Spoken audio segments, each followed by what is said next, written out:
Good morning. I forgot to press the go live button after I tweeted out everything. Good start to day 2.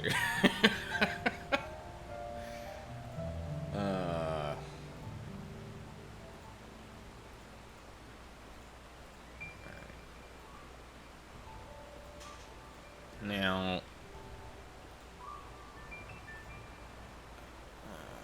yeah, okay, that's good.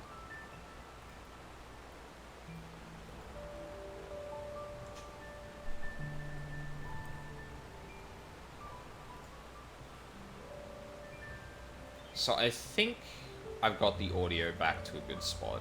I had it good yesterday, but like I had to revert some of the changes in 14 so the audio is balanced well when I'm doing like background shit. And I'm pretty sure I put the levels back to where they were in 14.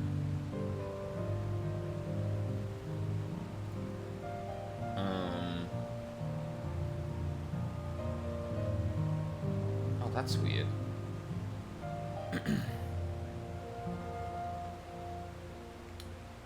I'm gonna look at that afterwards. That is not something I want to do on stream here.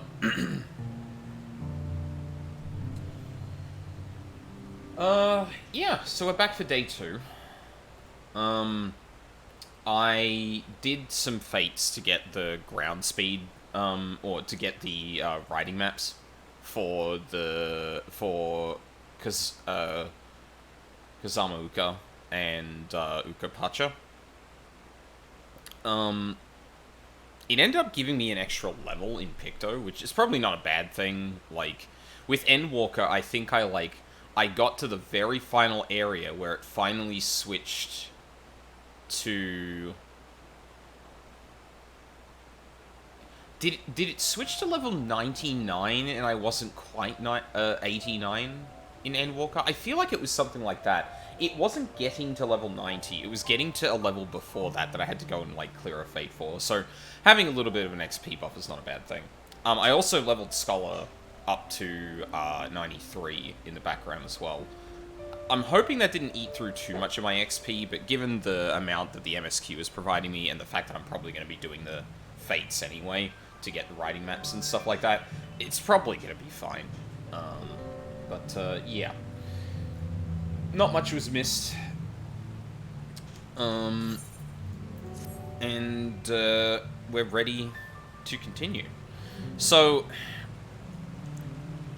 actually, maybe I'll let this first story thing play out before I say anything story-wise. There's not much really to say. Just, like, I was kind of reflecting on, like, the relationships between the 4 candidates.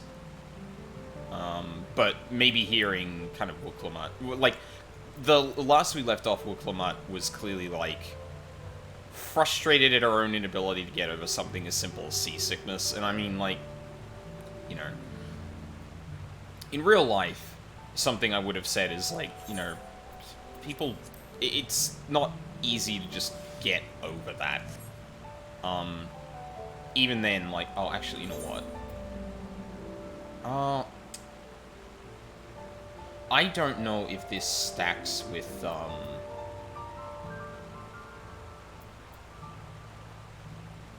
should I save these for when I really need leveling? Maybe I should just save them. MSQ should be fine. But having at least something's, like, not a bad idea. Anyway, I will climb on. Long felt that I could never tell anyone when I was confused or hurting. That admitting to a weakness would bring shame to Papa's name. But if you say you're willing to listen, then there are things I'd like to talk about. Go on, let's catch up to the others.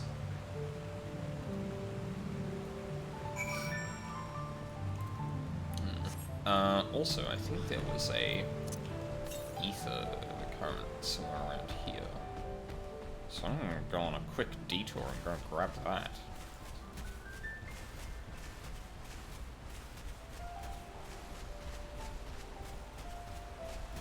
Yeah, like the riding speed increase isn't like gigantic. Like you're not doubling your speed, but it feels like way faster for whatever reason. Oh, wow, deep into the southwest here. Although I'm surprised I still got a southwest from that, considering the directionality, or the rough direction this needs to be in. I was assuming we'd get just a west.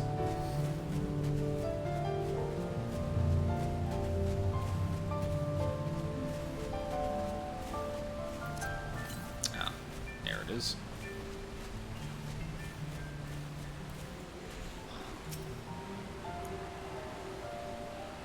Also, good nighttime music.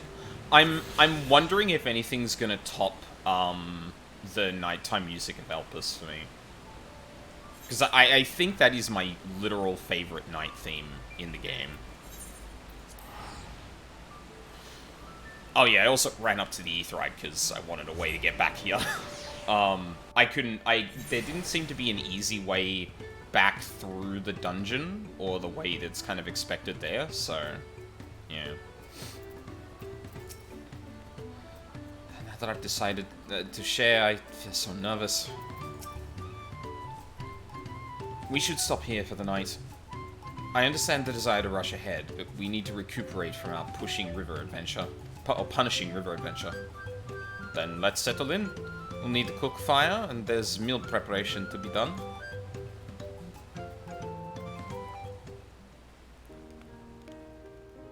Campfire scene 2, let's go.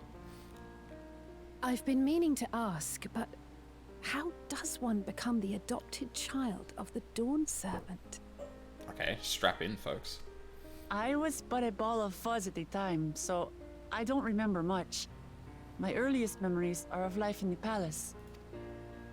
All I know is that I was born in Ikbrash, a village in Yaktel. But I've never bothered to return there. As far as I'm concerned, Ulul Jaja is my only parent. I quite understand. I have no memories of my birth parents either. For a while, I wanted to learn who they were. But over time, that curiosity waned. Galuf was my dear grandfather, and he was all I needed. So our situations were quite similar.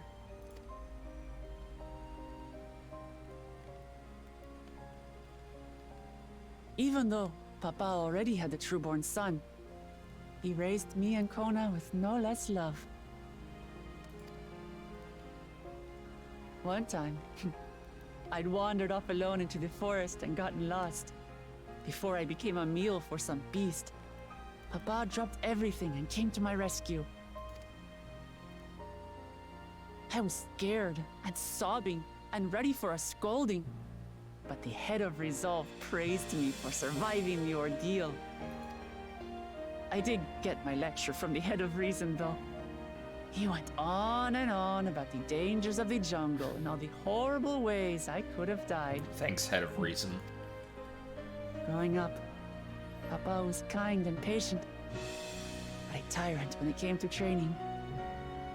Now, of course, I realize he was preparing me for my duties as a promise. For all the good it did.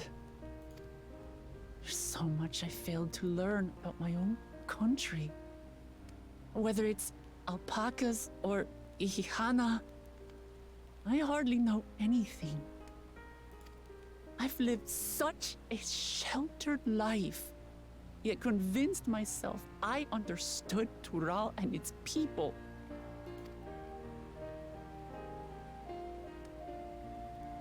I don't have Kona's education, or Zoralja's strength. I'm all bluff and bravado, not fit to bear my title.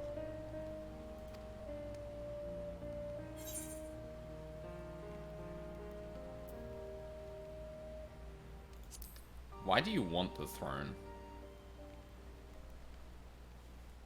Why?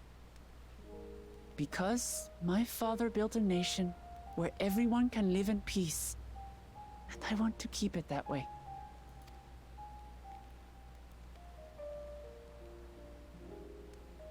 I think I see what you're saying. My reasons for joining the contest have nothing to do with my brothers. It's always been about the Turali and what I can do for them. You said it yourself. How important it is to properly know something. To hear the voices of others, empathize with how they feel, and think how best to serve. In so doing, you'll come ever closer to being the person you wish to be. I forgot I turned off the BGM before going into this.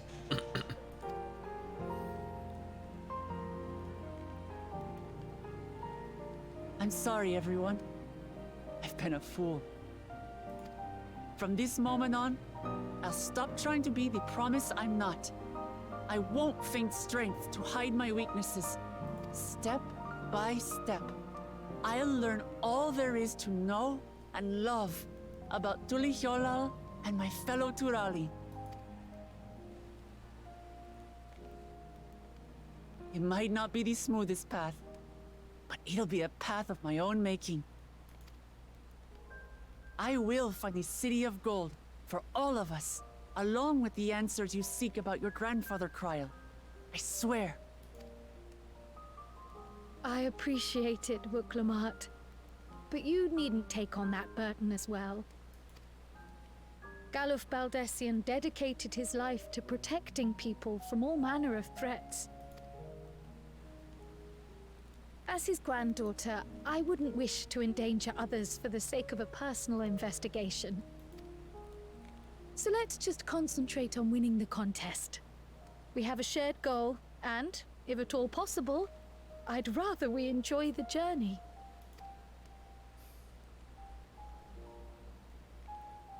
Hear, hear. We are companions on the same road, bound for the same destination. With our combined talents, nothing will stop us from reaching the Golden City. Thank you. Thank you all. I am proud to call you my friends.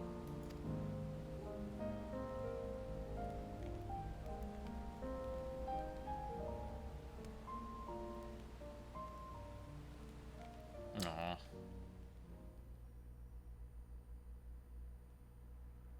Meanwhile, in the Second Promises camp.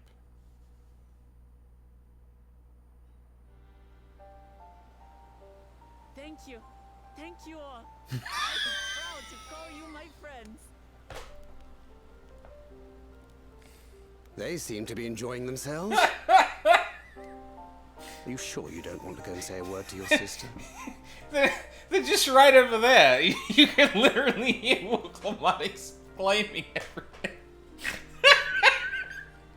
I passed out so hard last night. Yeah, I figured newest girl. I was getting into pretty late hours for y'all, so yeah, it's probably not gonna change because I'm gonna try and do more during the day, the next coming days, but we'll see. Okay.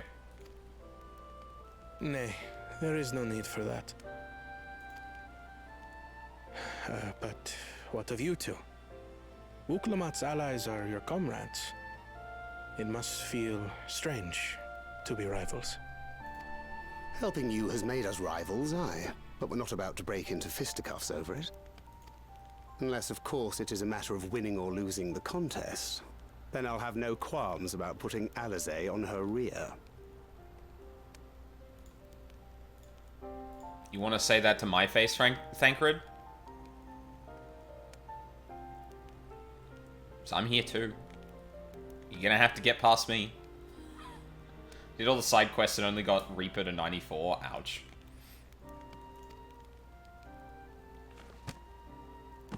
Despite our long history, never have I been given the chance to test myself against our companions. The thought stirreth within me a most unexpected sense of competition.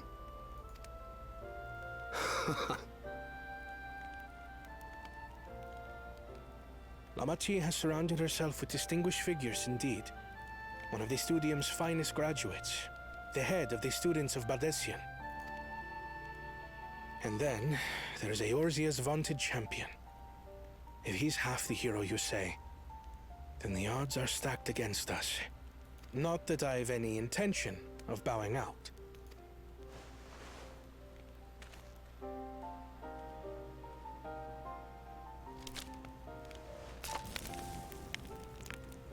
Our time in Urkopacha only served to strengthen my resolve. We saw how a single storm cut off the alpaca roots and threw my people's lives into disarray. Such uncertainties are why I advocate for the adoption of Sharlayan innovations, that Tuli Yolal might know greater stability and prosperity.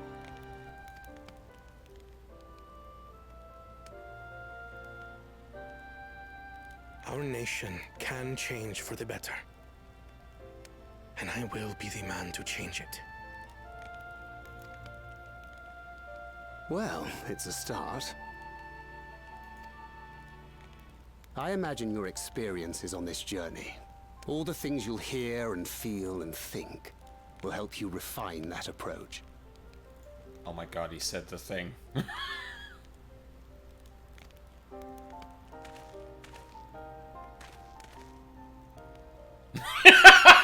But to return to the subject of the rite, I'm a touch concerned by the condition for victory. I'm sorry. Did you just live, love, laugh me? What the fuck is that supposed to mean? Oh, amazing. The claimant who breaks the seal becomes Dawn Servant, not the one who performed the 7 feats first. The would-be victor need only possess the 7 keystones.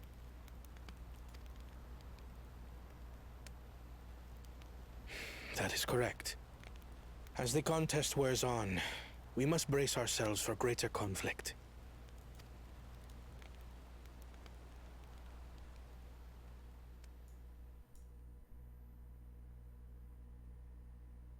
Meanwhile, with the first promise. And they could hear all of them, the whole... No. Oh, are they already at the Moblin's place? Your rivals still lag behind. The second and third promise may have recruited competent lackeys, but none compared to you. I don't need you blowing sunshine up my ass, Sorel. It's kind of unnecessary, I know I'm all that. How can they hope to compete with the resilient sun? Only the ignorant or foolish could fail to see that you were born to be Dawn's servant. You know what I would really appreciate here? Is him going, don't fucking underestimate them. I'm not allowing that. I'm not allowing you to think we can be lax about this. Such titles mean nothing.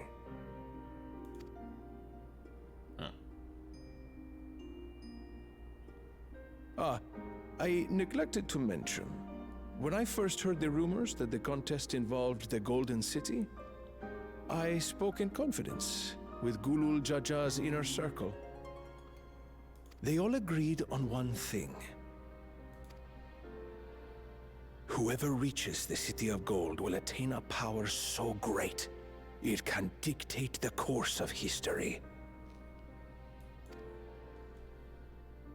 If this power truly exists, then I humbly beg a fair share of it.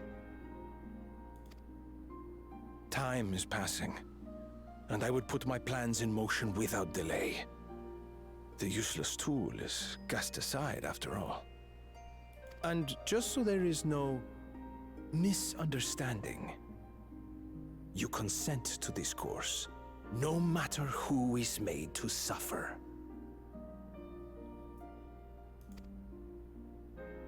In battle, everyone bleeds. The Dawn's promise is no exception. What better lesson to teach our people the folly of war?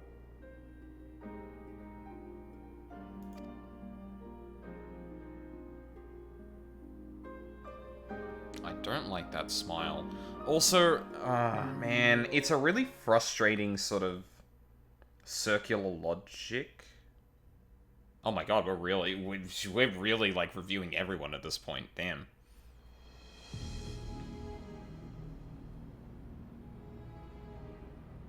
I was hoping for a good scrap, but this bloated sack of bile was no challenge at all.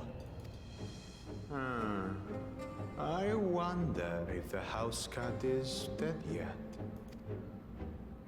Be ashamed to lose a plaything, but we'd still have 2 more.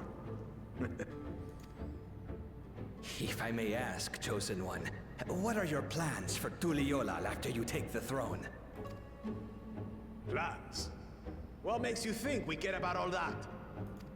We care only about the contest and proving our superiority. Wow, yeah. Erenville was completely right. He has not thought about this. Like, even the proposedly smarter head hasn't thought about this at all. That would surely please Mother and Father. Oh. Yes, and when we become Dawn's servant, we'll drive out the weakling masses and invite our kin to live in the city. Fine idea! Our family deserves better than that rotten jungle. But do it then. We must catch up to that one-headed pretender and remind him of the natural order. Ugh. I made it. Yeah? I thought we were missing someone. Where have you been? Oh, I feared I was done for when I fell from the boat. Yet, somehow I made it. Ah. Oh, my arms, I can barely lift them. If I could just rest a moment. Oh, no. You expect us to wait for you? Those who can't keep up will be left behind. My brother has spoken. March, or be fodder for the beasts. But I followed the teachings. Everything I've done, everything I've sacrificed, all has been for the blessed seedlings. Wait. Don't leave me behind! I'm begging you! Y'all, you don't need to kick the dog nearly as much as this. Like, goddamn. Okay. Again, I definitely see where Kana is coming from, but again, I feel like I was pretty on the money with, like, how this is going so far. With, yeah, he seeks to use technology because, and there is a bit more to it than just like, oh, technology is just better. It's like, no, they can be a lot more reliable than the solutions we have at the moment. And there is some truth to that. And I do believe that, you know, like, ideally, like, kind of, like, the cooperation between all peoples lifts everyone up, right? And that includes adopting things that work from others.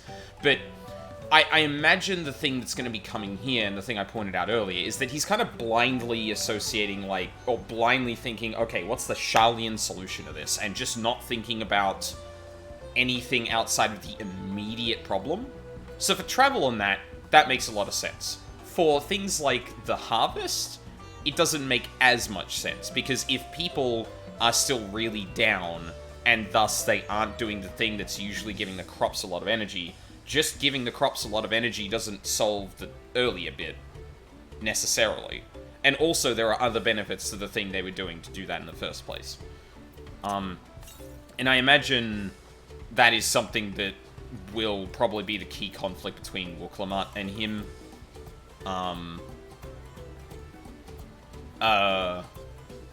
Though I'm curious what they were talking about with, like, you just need to unseal it. Because, like, my immediate thought is, so you can just get someone else to get all 7, and then steal them. Or you, gather the ones that other people don't have, take them or use them in some way to actually unseal it. So, yeah. Also, if I didn't know any better, I would think that the first Promise's whole plan kind of revolves around, like, some, like, almost rebellious plan from people inside Gulul Jar Jar's inner circle? Because the person talking to the First Promise specifically said, I think, his plan, which was interesting. It put me in a rubber node with mats. God. I want to get a Here, Feel, Think thing for my kitchen in the style of one of those Live, Laugh, Love signs. Yeah, it's... I like to think that post Endwalker, that phrase is just like Live, Laugh, Love, but for Eorzea. That would be very funny. Being able to say those things brought me such relief. It's like a stone has been lifted off my chest, and I can take a full breath at last. I don't want to encumber myself like that again. I want to be better. Will be better. For myself and for my people. Yippee! Yeah, trusts. Thank you. Leaking pot. Hey, we're on to 92. Let's go. I was really hoping there weren't other 91 quests, because I was going to be like, ugh. Well, this is looking rough for my timeline. Arenville is concerned about dangers on the road. The moblin settlement of Earthenshire is not far from here, but be warned, the road we'll be taking is a favored hunting ground for bandits. With the stairs currently impassable, there'll be few travelers, meaning the brigands will be desperate for victims to ambush. Although, considering present company, I suppose my concern is unwarranted. Bandits on the road? What have Zoral Jar and the Landsguard been doing? Seems it's up to me to restore order in the area. Oh dear. And off she goes again. For now, we'll head west and aim for the bank of the second river. Alright. Sounds good to me.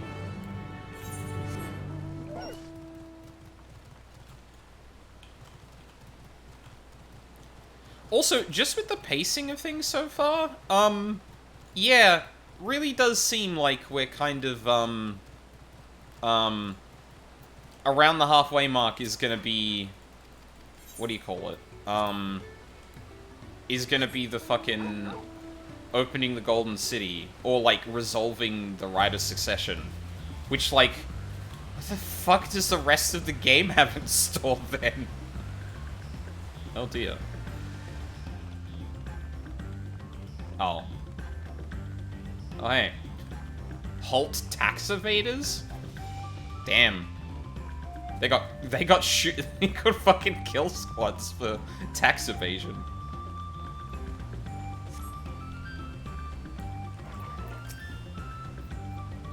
Well, where are these bandits? Well, we passed a group of them. Did y'all not see?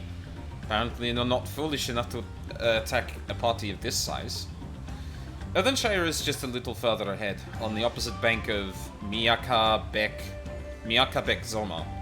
But let's remain vigilant all the same.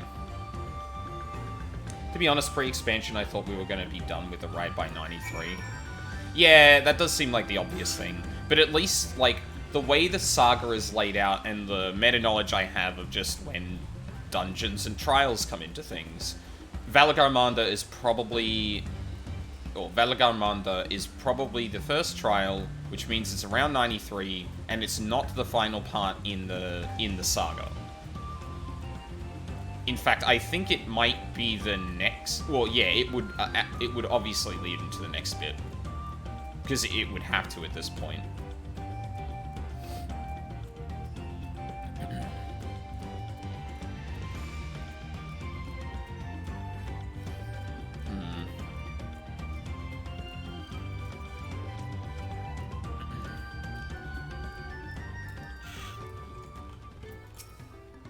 So this is Earthenshire. Goodness me. It's like the entire village is made of pottery. That's because it is, Kryl. Right on the money. Hi. This is it?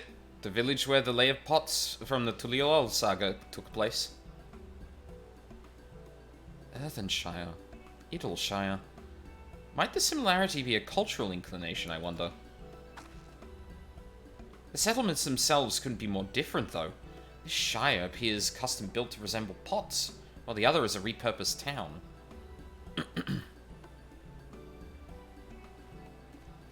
Hi. Have you got porcelain helmets, too? That seems impractical. Welcome to Earthenshire. Do I have the pleasure of happy greeting the Third Promise and her retinue? I'm not doing the snorting. My voice from yesterday is, like, it's not rough, but I could definitely feel the wear on it, so I'm not going to try and do or any shit like that.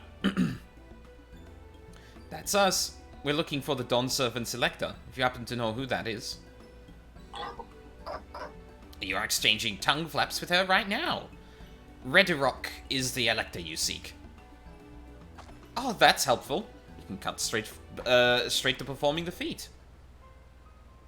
As much as Redirock would like to just do that, we have a much more pressing worry. Actually, I'm not going to voice them as the kobolds from Limsa, because different cultures, they could have different voices. The storm which hit our village shattered the cliffs and dropped rocks on our brain cases. Many help hands for the Potsworn were injured. This is no time for feats or metal tests. Mobby voice tongue flaps. Mobby voice tongue flaps. I'm sorry to hear that. After learning that what the storm did to the stairs, I feared you'd been caught in its path. Not to change the subject, but what are the Potsworn? Goldsmiths contracted to work for the Moblins. The word comes from the pot-like workshops where they practice their craft. The Moblins provide these Potsworn with tools, materials, living quarters, everything the artisans could possibly need. This allows them to concentrate on producing what is widely known as the finest golden metalwork in Tural. Oh. This is unacceptable. I was promised no distractions. This is the best the city has to... Oh, fuck. Hold on. This is the best the city can offer. Should never have left Wachu Meki Meki. Yeah, I was gonna say, that seems like a direct competitor with that. You see? The Potsworn desert us. Without enough healthy help hands, we are failing to uphold our side of the pot pact. Should all our Potsworn leave, Earthenshire will grind to a halt. We have to do something, and do it soon. Then let us stand in for the injured helpers. It would give me the chance to learn more about your people and your village. And if it brings us closer to beginning the feat, then all the better. This isn't strictly part of the contest, so don't feel obligated to join in. Take a rest while you can. Of course I'll help. I'm not here to stand around and do nothing. I was hoping you'd say that. I actually wasn't sure I could do this on my own. We'll all help. I doubt any of us could just sit around and watch. We'll take every help hand we can get. Redirock truth swears that once the Potsworn have their perfect workshops again, we can commence the feat with all haste. You and the Third Promise can assist help hand Rakarok.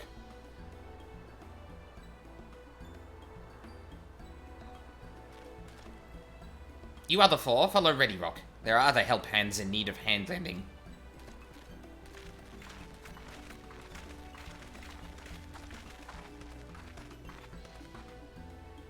I really appreciate you pitching in.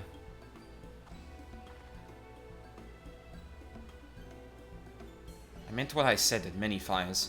There'll be no more feigning strength. No more playing at being an invincible promise. If there's one thing I've learned on this journey, it's how practiced you are at aiding those in need. And I mean to make the most of having such an incredible mentor at my side. Aww. Ray would burst into fucking tears if Wuklomat said that to her. Now, let's find this Rakarok fellow and see what we can do for him. You think of me as a mentor? I'm gonna write down some of this headcanon shit before I forget it too. Although I'm probably gonna be running through most of the MSQ with them anyway, so like, it doesn't really matter. I'll remember it. Yeah, all I want is one voice scene with the Moblins. I want to hear if they're similar to Limsas. Although, just from their just from their vocabulary already, they do bear a striking similarity to the Limson kobolds, as opposed to the wait, sorry.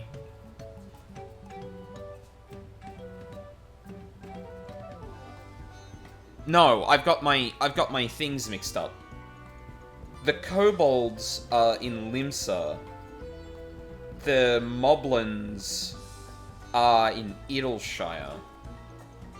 Yeah, Idleshire goblins. Yeah, no, I'm stupid.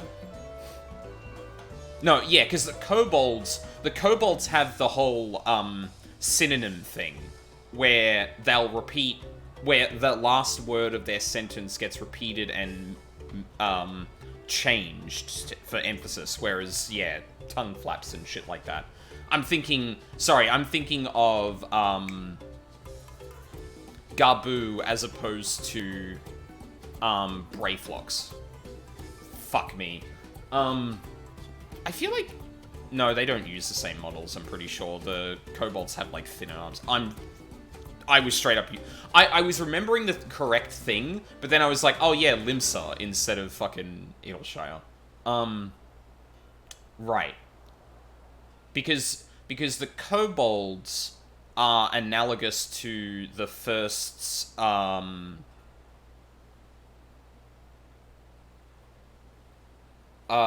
forget what they're called in the first. It's been so fucking long. Well, either way. Those two are more similar, but they're those two have the same, like, appearance, but they're across the first. They have, like, the same, like, character model, skeleton, all that. Whereas the goblins... Was there a goblin equivalent in the first? I don't think we ever met any.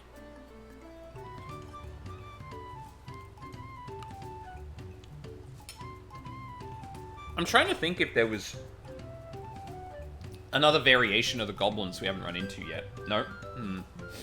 Or that we have run into, rather. Ragnarok can't meet his obligations without more help hands. The pact is broken and the pots are emptying. I wonder if we're going to get a voiced goblin cutscene. Is there a voiced goblin in the entire game? Because you'd run into a lot of goblins in Alexander, but I don't remember... Hang on, I've got to look this up. FF14 voiced goblin.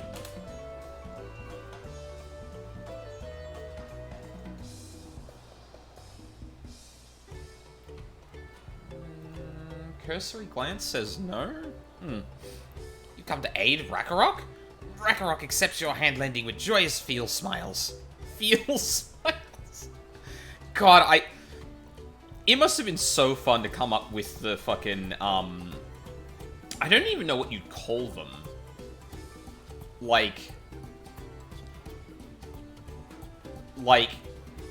extra...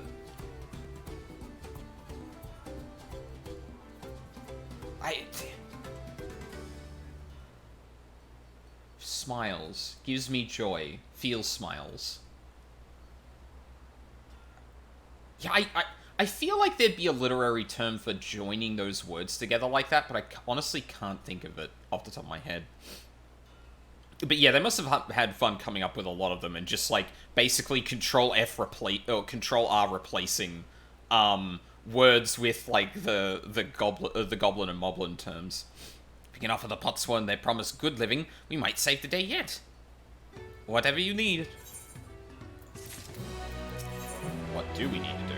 Lending a help hand. Ragnarok needs help learning about the Potsworn Kahi.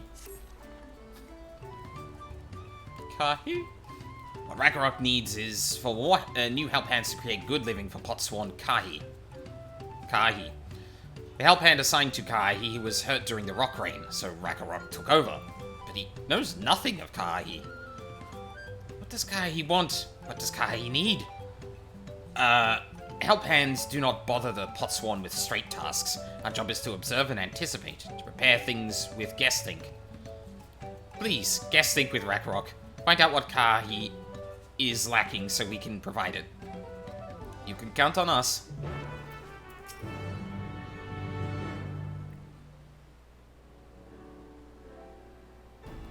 This is where Kahi works, is it?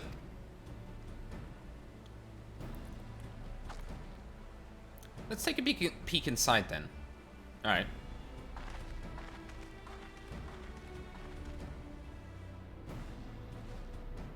Hi. Oh, it's hot in here. It must be Kai. It'd be a lot quicker if we could just talk to him, but that's not the way they do things around here. Here, apparently. We'll have to leave him be and try our hand at some guess think.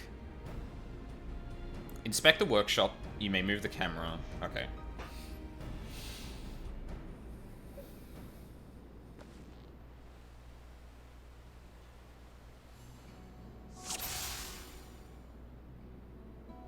We'll come up. No. He's sweaty. Worn goldsmithing tools. Those tools are pretty worn down. Maybe it's time for some new ones?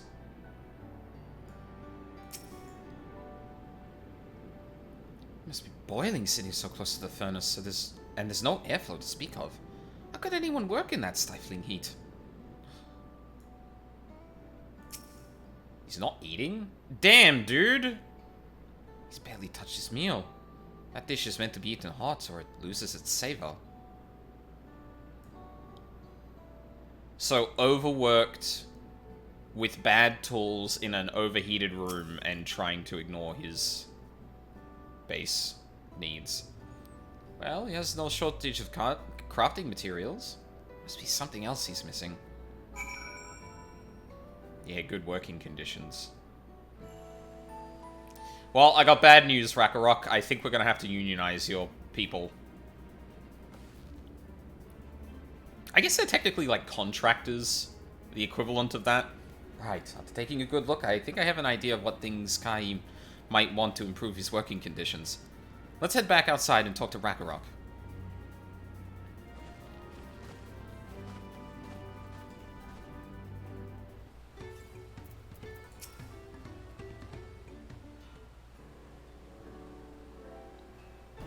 Oh, you have made your observations? What did you guess think? First off, I noticed Kai he hasn't touched his food, and an empty belly can't be good for his concentration. Maybe the cooking isn't to his liking? I'll take that meal. But our food is very mouth-pleasing. Why wouldn't he want to eat it? Ah, Rakarok is sure of nothing when it comes to Kai's tastes. I can help you with that. My brother Kona is also Hetsaro, and while everyone has their personal preferences, there are some they tend to share. Like an aversion to piping hot dishes. If it was brought to him like that, Kai probably wouldn't have been able to eat until it cooled down. By the time he came back to it, he might have found it cold and unappetizing. Simpler solution is to serve dishes that taste good no matter the temperature. Rakarok never would have thought of that. Would the Third Promise mind explaining these things to our cook? Not at all. But I don't think that was the only reason Kai he couldn't concentrate. The Hetsaro homeland is hot and dry, but even Kai he seemed to be suffering in the front of that furnace. Is there any way you could cool down the workshop? Oh, we could try a drafty shard. They make a lovely breeze. Do you know where we can get one of those? You can gather them from the Shoals of No Return. Why are they called that? Why are they called that? You don't want to know.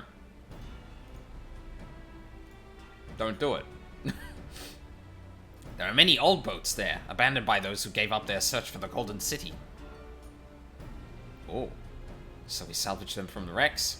Would you handle that for us, Aldine? Yep. I'll go to where there's possible information about the Golden City. I'll do that. Oh, and one more thing. From what I could tell, Kahi's files and saws and things were very worn down. Maybe a new set of tools is in order? Ah! Rakarok was too preoccupied with stocking materials. Serious oversight which he will rectify. Supplying good tools and good living is a help hand's responsibility. Then we all have work to do. We can meet back here when our tasks are done. Wait, why am I going to the Shoal of No Return? God damn it! The Shoals of No Return are past the crags, through a tunnel southeast of here. You should be able to spot the passage from just outside the village. Yeah, and then next, Aldine, you'll need to be going past Ambush Point, and then you'll have to get past, Battle Arena of the Giants Garden. It's just, like, more and more concerning names the more we go down the list. Look for a tunnel from the vantage point.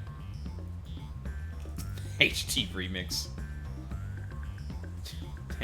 The Shoal of No Return 355 over 3 days. I can't remember the fucking name of that. Oh. Hi. You're Aldine, aren't you? What brings you here? None of your business. Ah, the issue with caring for the Potsworn. 358, thank you. When they approached me with the same problem, I suggested they commission artisans in Charlian instead. Quality of craftsmanship would be guaranteed, after all.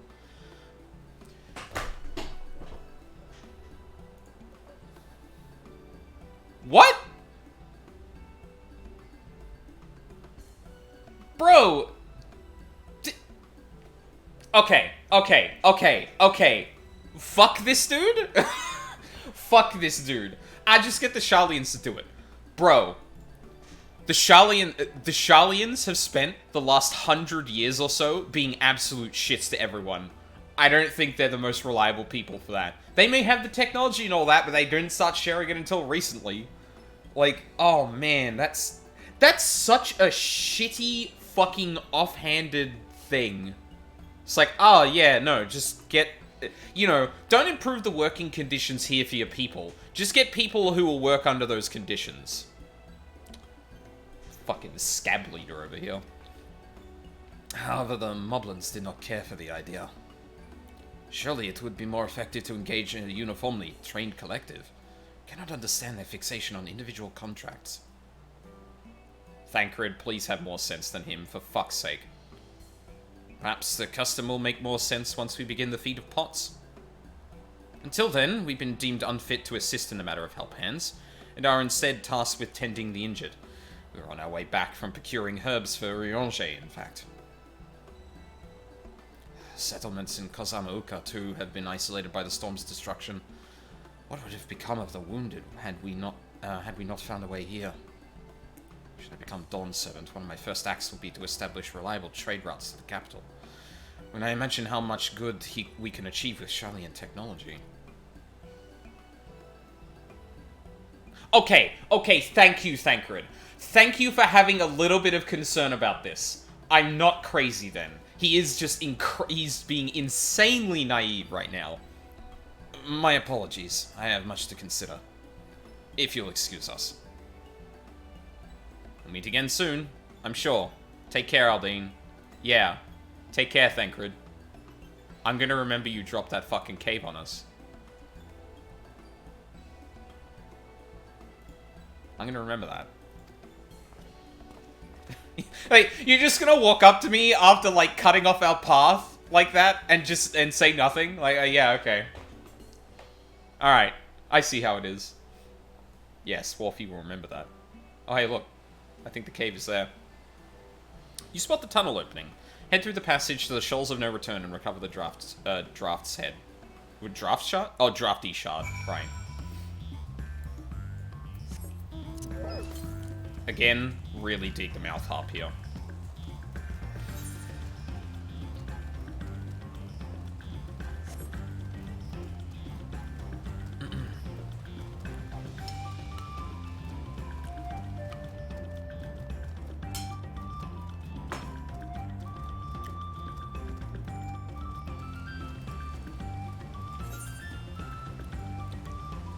They are in fact called the Shoals of No Return.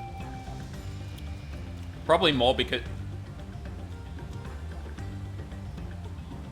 Wait. Hang on, where's my... The last compass reading I got was 325 northwest. Was I, like, almost equidistant between those two and just arbitrarily picked the northern one? God damn.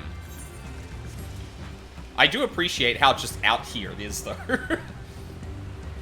especially after that one in Ukapacha that was, like, hidden in a crevice reminiscent of that fucking, hidden in a crevice that was reminiscent of the final area in Stormblood. Ugh. And remember finding ether currents in Stormblood? This crystalline shard is faintly warm to the touch. It doesn't appear to be the wind crystal you see. Yeah, probably be the bright green one, but... Give me flavor text. The locks, yeah. Yeah. I remember. Crystalline shard feels damp in your hand. Doesn't appear to be the wind crystal you seek. Huh. Wonder why this crystal submerged in water feels damp. That's crazy.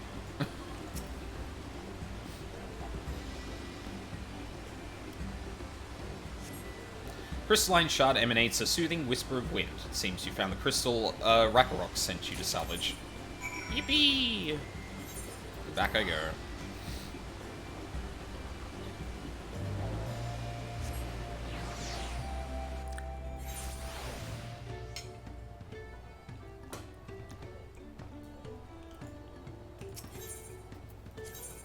Should do that as well.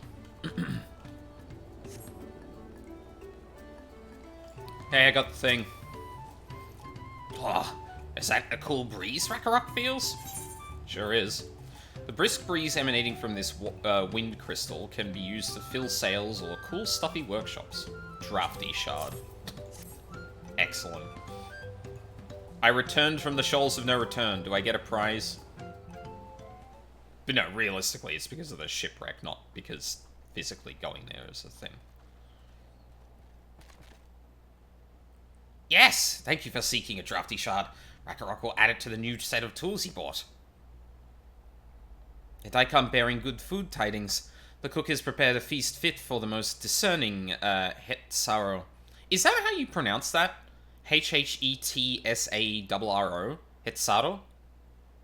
Hetsaro? And it's on its way even as we speak. Cool. Let's go in and see what Kai thinks of our efforts. Also, how many Lahi jokes do you think people made seeing that guy's name? Do you think it was all of them?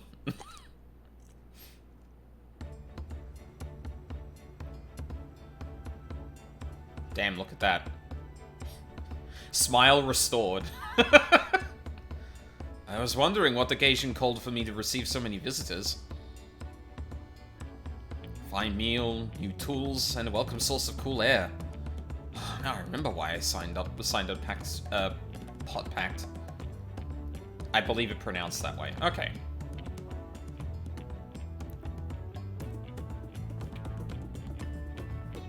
I am grateful for your kind considerations. Allow me a moment or two, and I'll reciprocate with a piece worthy of a potsworn. Doing dungeon grinder level all the tanks, nice. Yeah, I did the first dungeon a fair few times to level Sage to 93.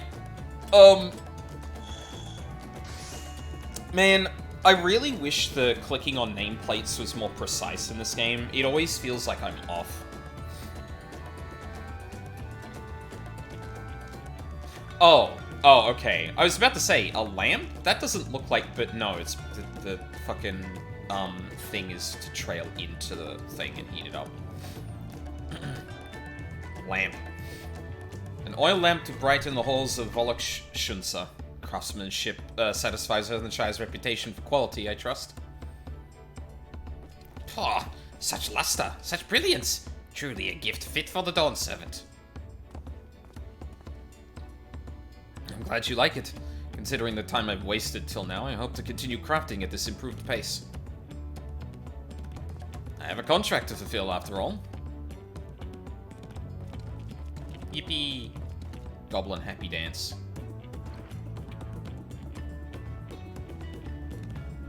forgive my interruption. Lamati, I am told the Elector has deemed the crisis past and is prepared to task us with defeat. That's great news. Thank you for letting me know.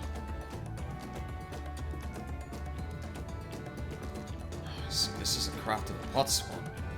It is indeed a masterful piece. Thank you for your words of praise, Second Promise. I drew inspiration from Kazamauka's natural beauty and sought to capture it in my work. I wonder why the Moblins did not simply build a workshop in the city. Now I have my answer. Even Charlene goldsmiths could not easily replicate such exquisite artistry. Yeah, weird. Hey, Koana. Oh, Kona. I think it's just Kona, right? It's like one... Not Koana. It's Kona? The way people are pronouncing it in cutscenes is Kona, I'm pretty sure. So let me try that again. Yeah, Kona. Okay. Hey, Kona. Maybe you should actually think through why you thought you'd just use Charlian answers to questions like this.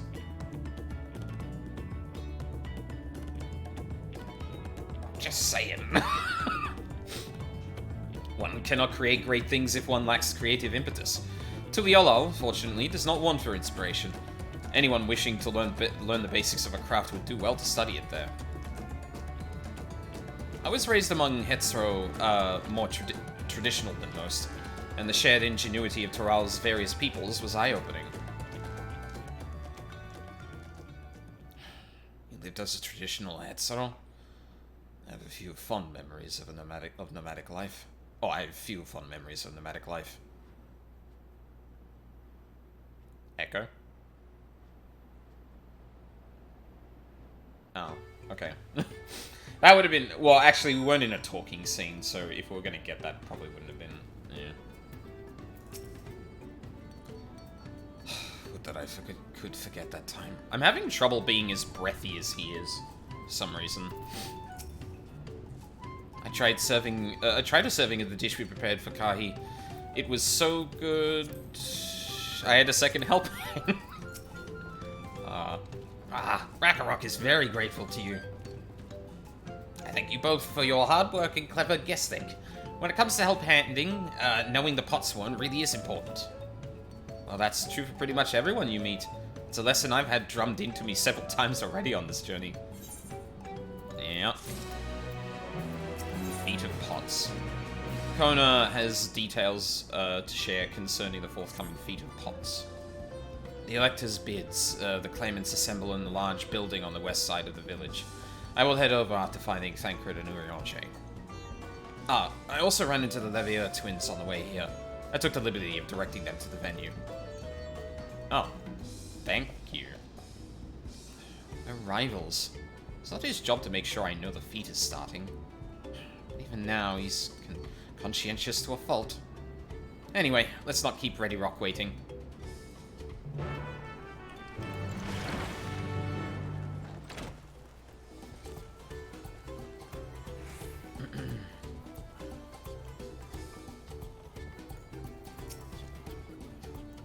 Ready Rock thanks you for assisting Helphand Rakarok. She will announce the feat once the other claimants arrive, so please be patient a little while longer. Again, perfect ending to that song. Okay, this feels like a talk. Maybe? No, yeah. Oh, fuck. I'm happy to report that we were able to convince one of the Potsworn to stay. How did you fare? Oh, they were working under horrible conditions, my dude. So you managed to do the same. Splendid.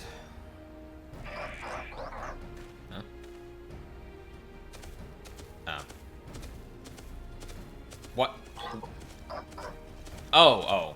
Welcome to Earthshire, First Promise. We support your plans for Salt Crossing and the new Potsworn they will bring. Hail the mighty Zoral Jar. He cleared many piles of rockfall as if it were pebblestone. Resilient son for Dawn Servant. Zoral Jar was clearing fallen rocks. I'm surprised he would volunteer his time for anything unrelated to the contest. Well, it was stopping the contest from happening. That was probably the problem. Well, well, we meet again.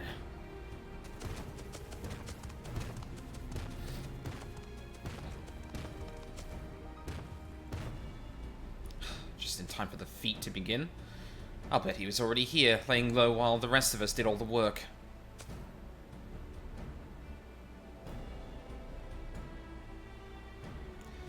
Claimants, your attention please.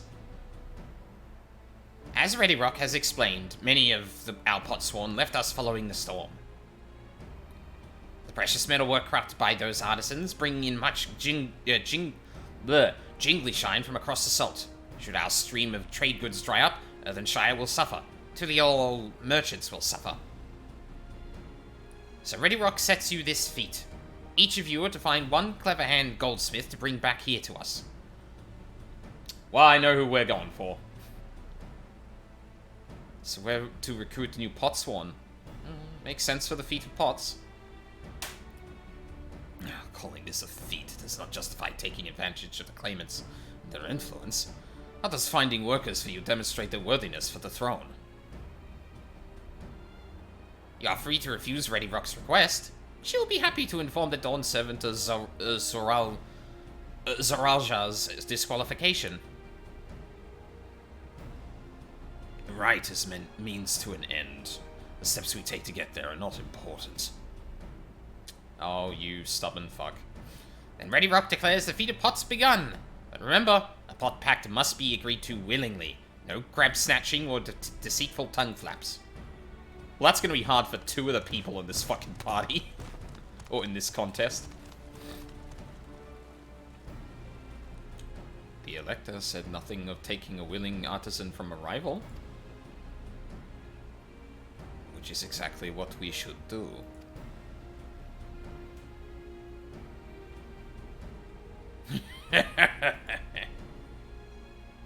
A fine suggestion, brother. I'm glad you think so, brother. Come, let us lay out our plans.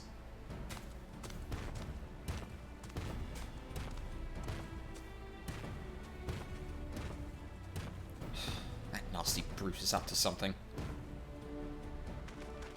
Aye. He may seek to delay us again, as he did on the river. We can but remain vigilant while we plot our course. What do you think, Wuklamut? Have you any candidates in mind to satisfy this feat? I know some artisans amongst my supporters, but they're all in their twilight years.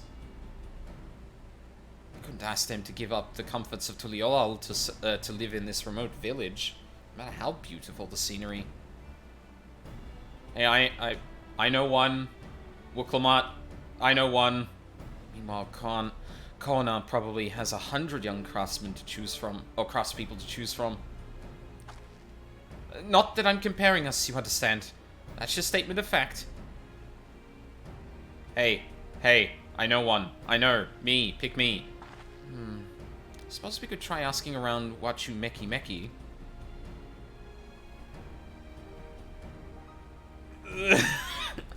That seems a logical place to start. Back to Tuliol it is. Wait, does that mean we have to take the boat again?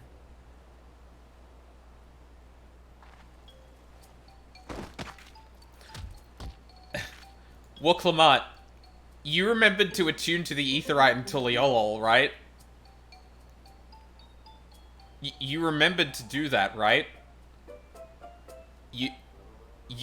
Please tell me you remembered to do that. No, I can't do it. I can't stomach another boat ride. You said I should share my burdens, so I will speak plainly. The truth is, I get really, really sick on boats. Oh, she's so dumb. I love her. It's like, Yeah, we'll climb out. We know you get sick on boats. It was very obvious. You don't need to actually... Like, I appreciate the honesty. I appreciate the honesty, Wukulmat, but we all knew. We all knew. It was obvious the whole time. It's like Alizé revealing that she's gay. It's like, no shit. Like, come on. We all knew. We were just waiting for it. Bestie, how do I tell you this? She didn't attune to the Aetheryte until the LL, did she? She didn't do it, did she? This is perfect music for this, by the way. God damn it. It's kind of... It has like a... This bit has like a little bit of a Paper Mario tone to it. I don't know where I'm getting that from, though.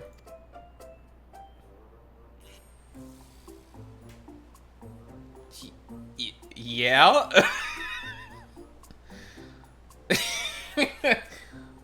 Oh, Klamat, this is hardly news.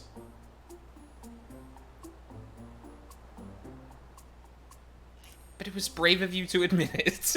Yeah. We're all very proud of you for admitting it. In any case, we won't be fighting the current this time. Heading downriver will be much smoother, but then we have to go upriver Cryal. Oh my god! Ah! No! She looks like the crying fucking cat pic. God damn it. She's so good. Are you sure? I'm positive. Mostly.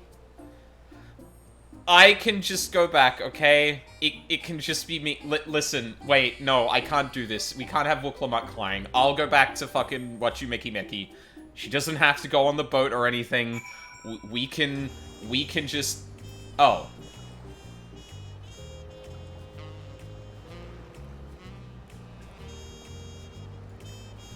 Okay, then.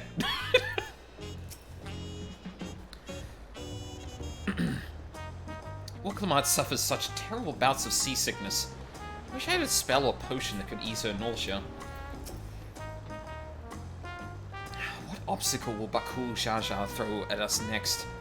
Will he try something more direct? You doing okay, Wuklamat? I need a moment. Upriver or downriver? Ihui Katsumu is too rough for me. Nausea is a bit more bearable now that I've stopped trying to hide it, but I'd rather not set foot on a boat if I can help it. Alright, I think I'm ready. Let's see if Master Ropley can help us recruit a pot swan.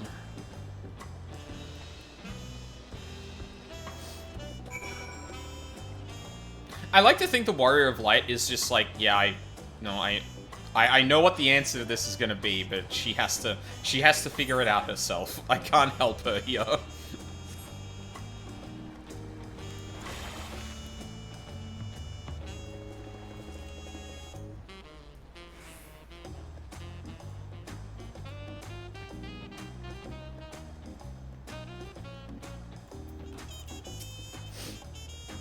Surely at least one person will answer Wuklamat's call for a pot swan. Maybe Master Ropley can help us. So this is the Wachumeki that Wuklamat was talking about? I have yet to make it this far in my wanderings. Erenville brought us here on our first tour of the city, but time did not permit a close look. I should like to observe these masters at work. Hey Ropley.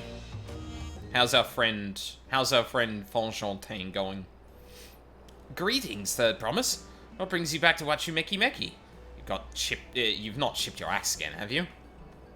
No, Master Ropley. Actually, I have a favor to ask. I need a lackey. Oh, hold on. I need to put in eye drops. I just remembered I didn't put any in.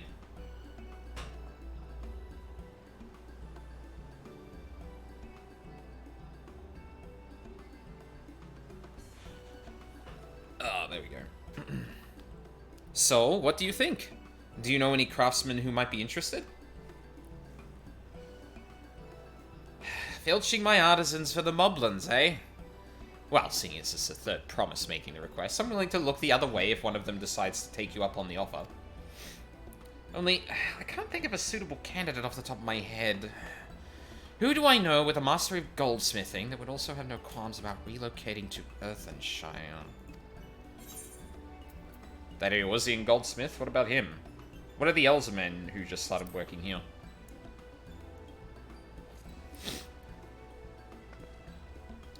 You mean Fonfontaine? He did say he was employed at some fancy jewelry store across the salt. And considering the distance he's already come, I'd like to think he wouldn't mind moving moving a little up the river. That said, he's only just got himself a new job. Is it too soon to ask him to sign a pot pact? There's no harm in making the offer. Once he hears how well the Potsworn are treated, he may even jump at the chance. Either way, you won't find Fonfontaine at his workbench at this hour. He's finished for the day. Probably enjoying a meal over at Ishbalyev time.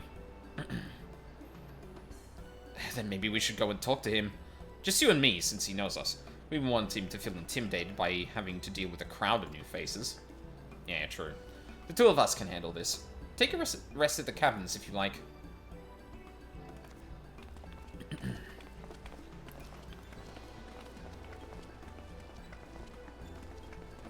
Right. Let's go and see a man about a pot. Pact. Pot pact. We don't want an actual pot.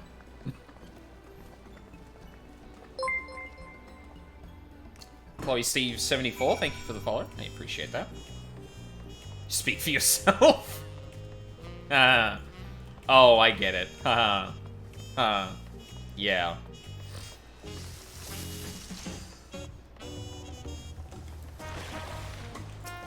Sorry, I was workshopping a joke in my head and I came up with nothing.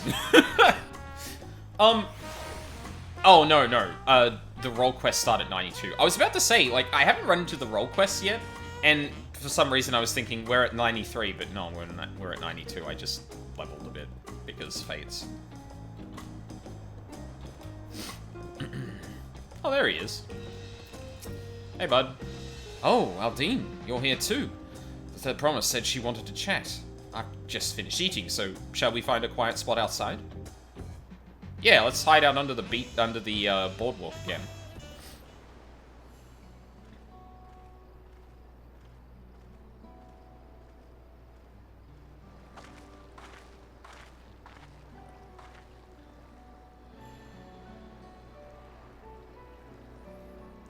Last time we talked on this beach, you were in a miserable state. Yes, I was, wasn't I? A lost soul, till the two of you came along and helped me rediscover my purpose. My new place of employment has been most welcoming. And for the first time in a long time, I feel content with my lot in life. That's wonderful. So, what is it you wish to discuss? Well, it's hard to ask this right after you've settled in, but I'm looking for someone to become a potsworn. I've heard my new colleagues mention the term. That's when an artisan signs a contract to work with the moblins, isn't it? But you're not a moblin. I'm not sure I understand. Oh boy, oh brother, this boy's dumb as bricks. It's for a feat in the right of succession. I need to bring a new potsworn to Earthenshire. Also, he has surprisingly short ears for an Elzen. So that is the way of it. We've barely met, and after pushing you to work at Wachu Meki Meki, I'm now demanding you throw that away and sign a pot pact instead. It's a selfish request, I know. I have something to tell you, Third Promise. The other day, I completed the necessary procedures for immigration. Pleased to say I'm now official subject of Tuliolol. Oh, nice. I've since endeavored to learn what I can of my new nation, beginning with the right of succession and its claimants, including you, of course. Now, you will recall it was my father's example which led me to pursue goldsmithing. He was at East End when Garlean forces laid siege to the settlement, and in the ensuing chaos, he was slain. War took him from me in an instant. A man I loved and admired. I never wished to suffer such a loss again. And so, as much as I'm indebted to you for turning my life around, it is as a fellow peace-loving Tuliolan. Tuliolan. That's the one. Tuliolan. Not Tuliololan. Tuliolan, that I want you to win the throne. If I can help you achieve that by signing a pop pact, then I shall gladly do so. Fontaine, thank you. I shall return to Master Ropley and inform him of my decision. Allow me. I'm the reason you're leaving, so I should be the one to deliver the news. I hope you don't get seasick.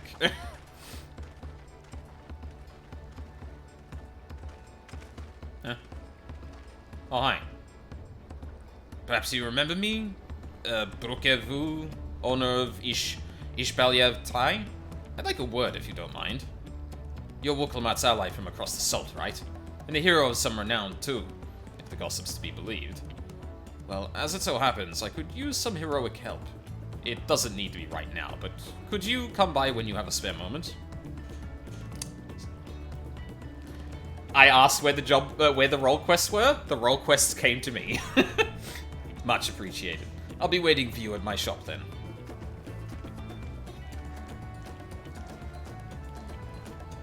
Yay! Okay, important question. Are the role quests required to complete the game? Do we know if that's the case? No. Okay. Do I want to do them as I go?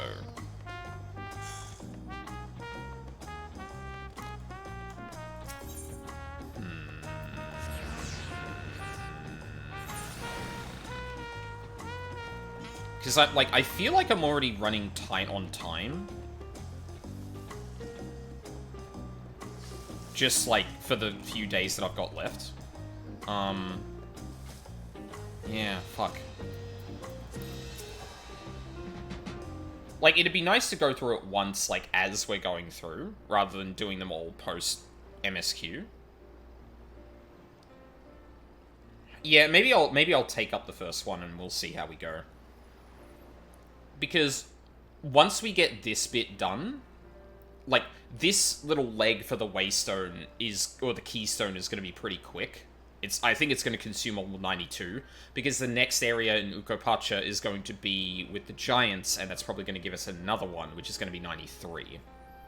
So I feel like I probably got time to do that today without, like, setting back where I am in terms of levels. Because ideally I get to each even level at a night, so end of yesterday we were practically at 92. We were completing the one quest away from 92. Tonight I want to get to 94, then the next day 96, then the next day 98, and then the next day finish. Like, that's the rough pace. I know the last level area usually takes a little bit longer than usual, but yeah. I'm gonna try and strive to beat it all this weekend. Master Ropley, I'm sorry to have to tell you this, but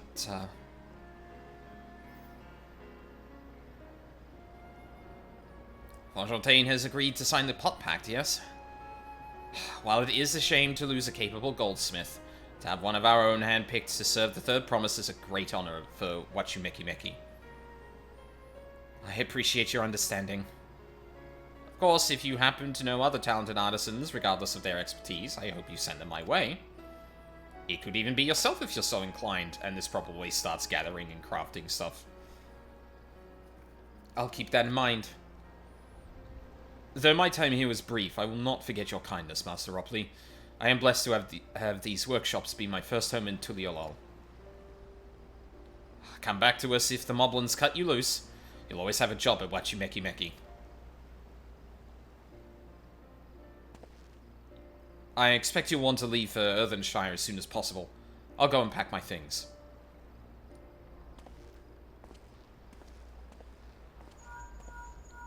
Huh? What became of Fontaine? Were you able to find him? We did. and he's agreed to become a potsworn. We'll leave when he's ready, but you still have a little time. Splendid. We shall meet you anon. I had plenty of reasons to win the contest, but now I have one more. Fontain's putting his faith in me, and I won't let him down. Yippee!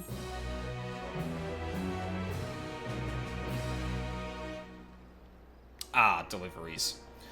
For watching Meki, speak to Ropley, and pursue new endeavors as you progress through the rite of succession. Gotcha. That makes sense. A father first. Wooklamat needs to pay a visit to the palace. Right then, I have some things to take care of at the palace. While you can pass time however you like, I'd suggest you head back to the cabins. After all, even heroes need a rest, and we will have a big journey ahead of us. Well, that seems like a natural place to go and poke my head around the job quests. Or the role quests, rather. See what's up with them.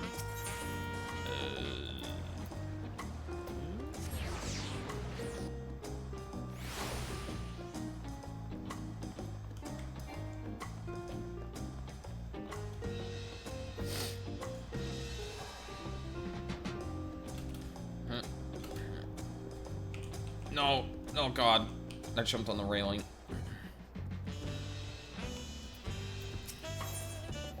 Rookevu has an urgent job for a courageous soul. Aldine, I was wondering when you'd be along. Not a moment too soon, either. I've got an urgent job that needs doing, and there's no one else I'd trust with it. Of course, you'll be wanting to know the details. It's a long story, so why don't you grab a seat over there? I'll join you shortly.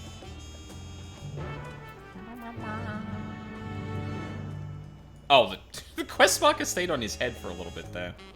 That was odd. Oh, no.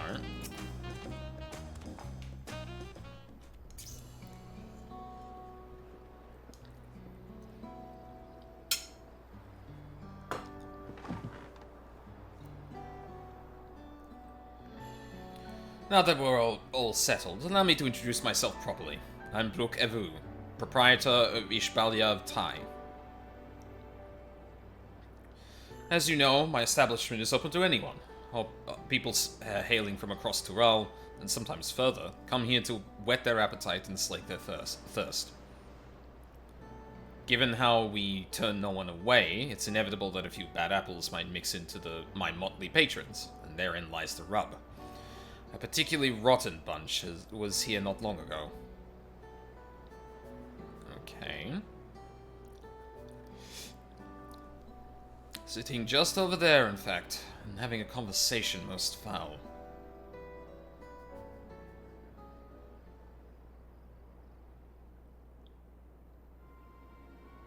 Thank you all for coming here, so far from your respective homes.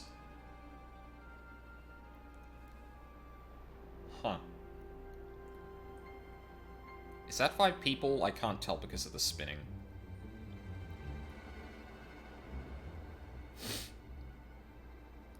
Oh.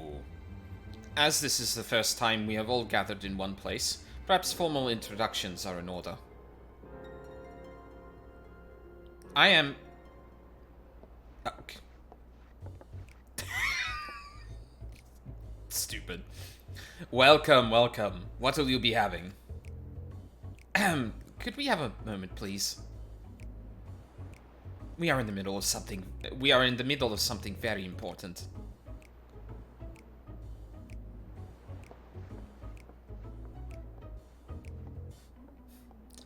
Now then, where was I? Oh yes, I am Apyahi. If you are sitting here now, it is because I have personally invited you to the Passage of the Unbound, my secretive villainous order with ambitions to sow discord throughout the world. Ma'am, you are in the middle of a restaurant. What the fuck are you... What are you doing? You think people in the tavern don't have fucking ears? Villains do not often call themselves such. Nor do secret orders have their meetings in places where all eyes can see. Okay, thank you. Alright, someone immediately pointed that out. Good.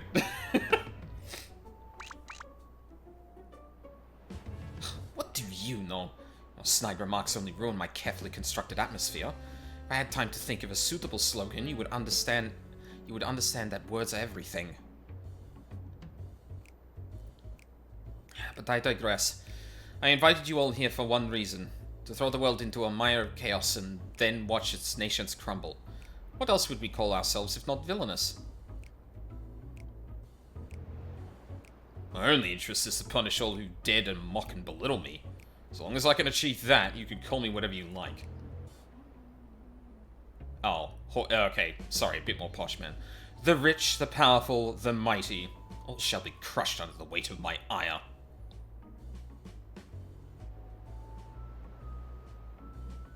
Taciturn, man.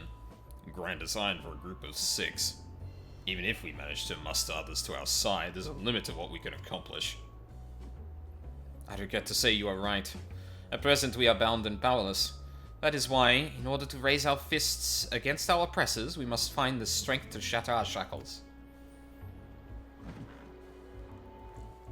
And in so doing, we shall become unbound, like the birds soaring up above. We shall take flight and spread our wicked wings, staining the azure skies black. Just like that bird out the window that I'm pointing at right now.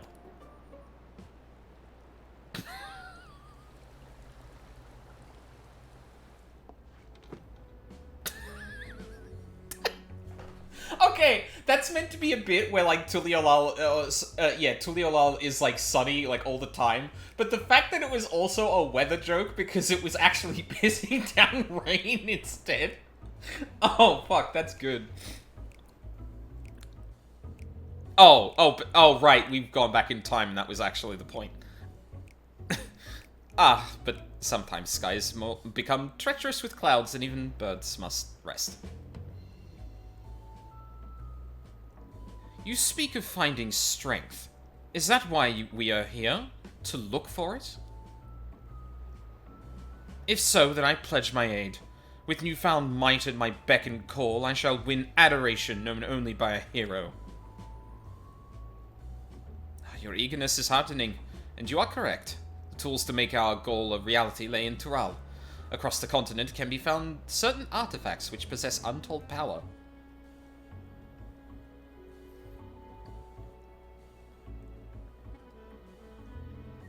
One of them hasn't spoken yet. Mirthful. What's mirth? Again, I keep remembering amusement. Did you say artifacts? Oh, I sense an adventurous hunt for instruments of devious devilry ahead. My imagination is overflowing with images of the new forms my trickery might take. I dare say the world is not ready. Ooh, I like this one. Yes, well, to get to the heart of the matter, the objects are held by the disparate tribes which make their homes in the Tural continent, where they have been passed down through generations as sacred treasures. Whatever stories these people have attached to their so-called treasures matters not. Each contain the essence of fearsome beasts called Tural Vidral, and with them in our possession, none shall be able to stand against us. Oh, I wonder if this has anything to do with the woman who was trying to capture the Tural Vidral that ended up in Eorzea. We shall take the objects for ourselves, bring them across the sea, and use them to to undermine nations far and wide. The means by which you each choose to do so, I leave in your hands. I only ask that you do not disappoint.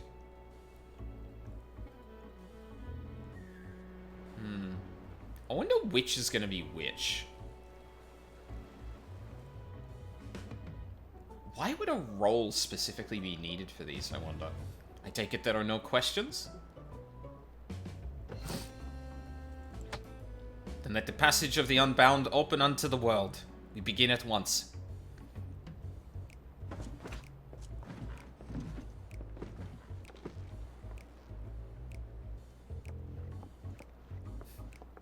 Get out of our establishment, please. Oh, okay. What the fuck? They didn't order a single thing. The most villainous thing of all. They went into a fucking restaurant and they didn't order a goddamn thing. What the fuck? Oh, that's good. Oh, taking up all that time and didn't order a single fucking thing. Atrocious. That's the long and short of it. What do you think? You might lack discretion, but they seem formidable nonetheless. Left without ordering anything? Villainous indeed. Good. It's right there in their name. I'm bound by manners and respect, and won't be welcome back here anytime soon. You, on the other hand, can stay as long as you like. Yay. Oh, okay. Oh, I guess, like, the firmness is, like, they're not welcome here anymore. You can stay here as long as you like, though. And this is just, like... Shit, okay. Don't fuck with the person running a service staff business, okay? Formidable people, when they're actually good people. Of course, we had a duty to report what we heard to the Landsguard. We did, but it didn't make a damn difference, because soon we learned those unwelcome guests had teeth. Oh. Not long ago, one individual from a remote tribe came here seeking help recovering a stolen relic. Then another came with the same story. Then another, and so on. And that's where the roles come in, I guess. By the time we realized the passage of the Unbound was a real threat, they had one and all made their way across the sea with their ill-gotten gains. Oh. Each tribe has sent one of their own to recover what was lost. But being in strange lands, they're at a disadvantage. That's why I've been looking for someone who knows every corner of Eorzea and beyond. Now, I know your business in Toral, or else you wouldn't be here in the first place, but if you could make time to hear Ral Majun out, you'd be doing a service to many who really could use a helping hand. Hi. Cat lady.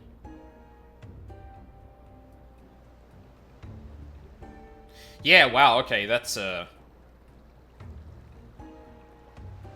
interesting predicament. A bunch of people have stolen artifacts of rare power and taken them to Eorzea to do shit.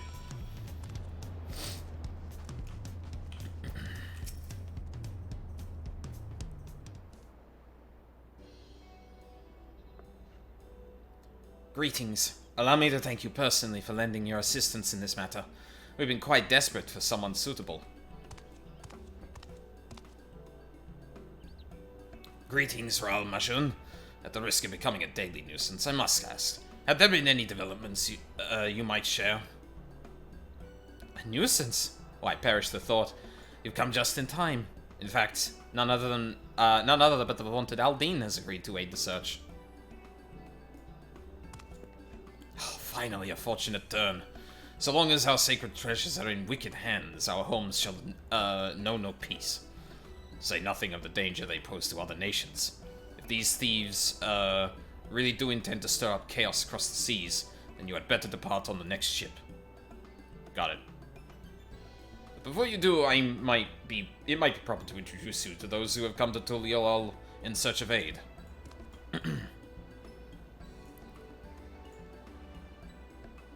Loa Zenique.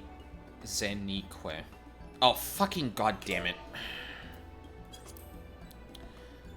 Loan Zenique. There comes from a village far to the north. A single warrior cannot hope to withstand the power of her tribe's relic, so she requests a stout protector. Someone that can be leaned upon when times are darkest. Oh. Like a blackest night of some kind. The heirloom that Nippine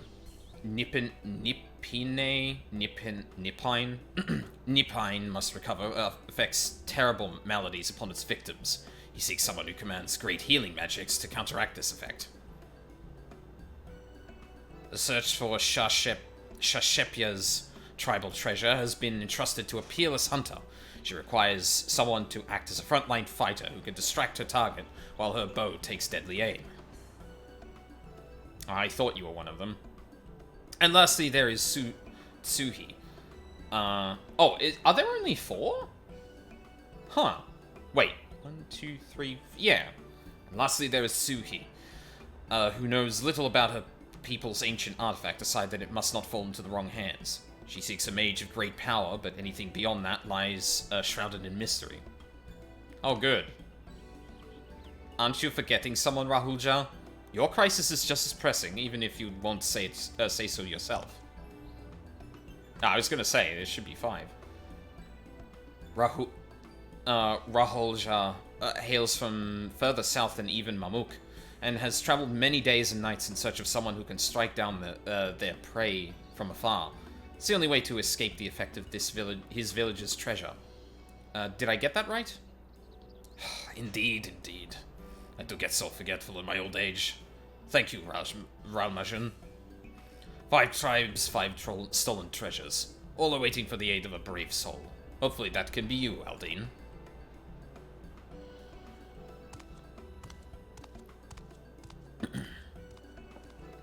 Of course, I'll share all that I know on the matter. You need only ask. And know that I will not hold it against you should you choose to assist only those for whom your talents are best suited. So long as you do what you can, the people of Tural, and maybe even further, would be in your debt. Thank you. And I'm guessing the culmination of the whole thing is probably going to be dealing with, the main lady. You have gained access to the road quest to Dawntrail. Separate quest line, speak with the people. Yeah, cool. Well, at least for right now, this is a good time for a break. Yeah, it's been an hour and a half. So, I'm gonna get some more water, and when we come back, I'll see what the start of the role quest entails. We might head off and just make sure we get the keystone. Yeah, I want to get the keystone done first and take a step into the next area before the end of the day. Or actually, before the end of the first block.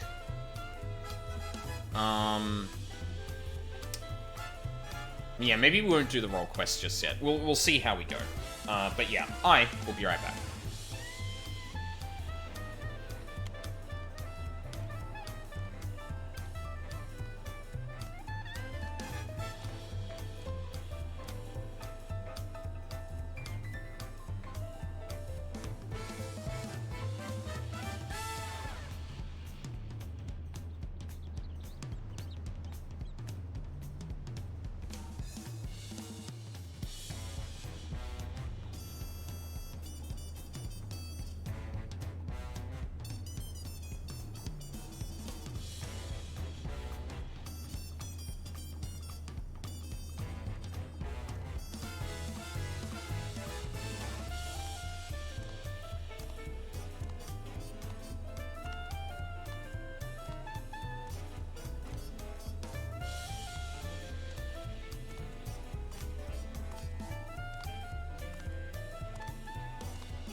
I'm back.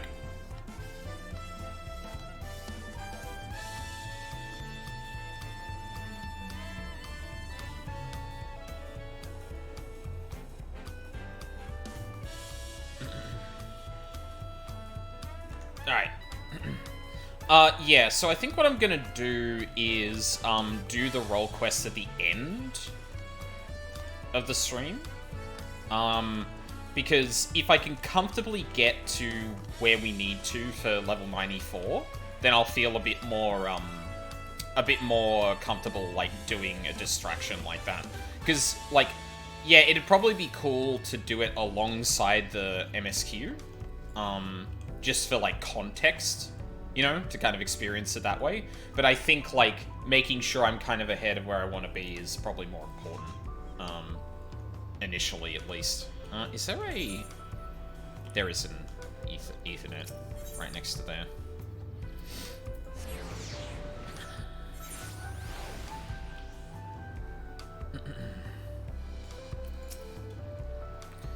Welcome back, sir. You've had a Landsguard messenger most anxiously awaiting your return. Oh. Aldine of the Third's Promise entourage. I've been all over the city looking for you. The Dawn servant summons you to the palace. You are to present yourself to the gate guard stationed outside Sunperch at your earliest convenience. Oh, and one more thing. You are not to mention this visit to Wuklamat. Oh. I see. Huh. Okay. Well, I know he's not going to tell me anything about the objective to save the contest being fair, but... What exactly are we doing here, I wonder?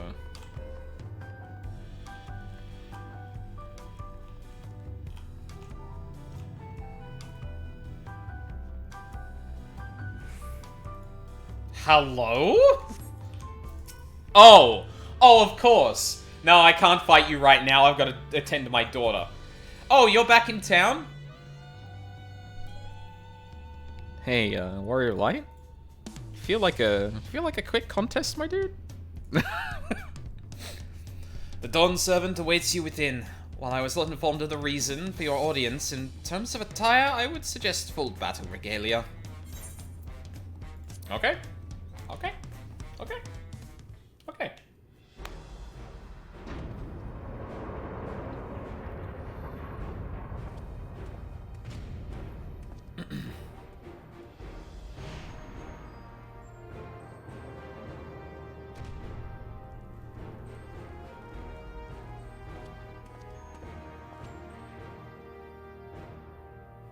Hey. Forgive me this sudden summons. When I learned my daughter's champion was back in the city, I couldn't resist the opportunity. Oh, I love this dude.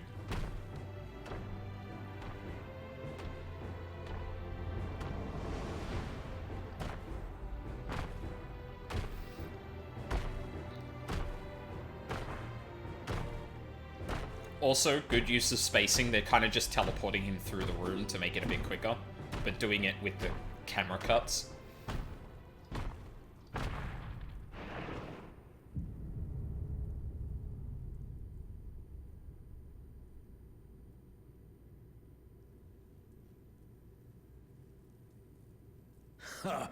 And they call me head of resolve for good reason.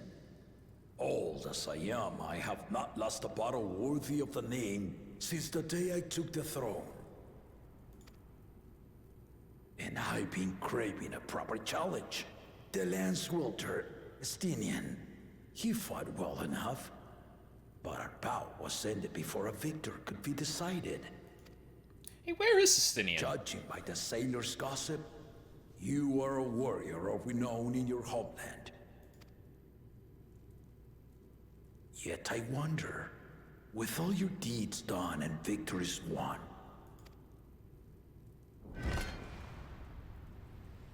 are you warrior enough to stand against me? So long as neither of us gets too carried away. Why don't we find out?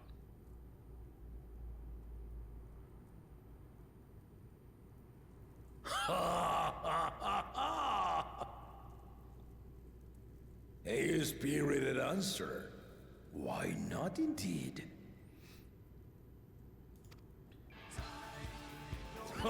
Oh my god! The battle rages upon me. I'll stop short of killing you, of course. Expect no mercies. I can't believe this is where the title music is coming in. That's fucking Show amazing. me the truth of the tales. Incredible.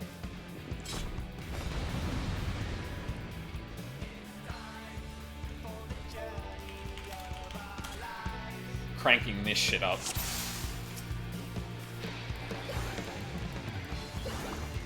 Oh, and it has the bass bit in it. Give it your all. I want to fight to remember.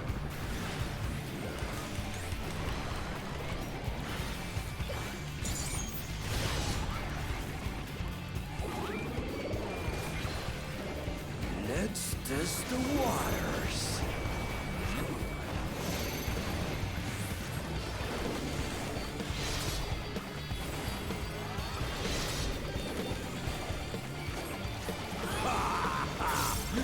They didn't even blink.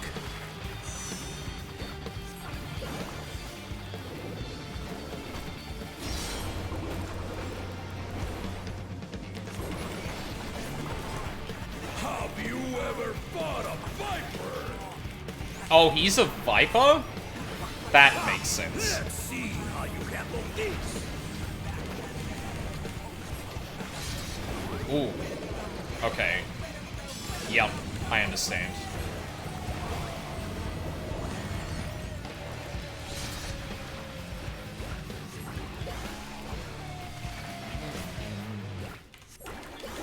The spearman did not lie. Very well then.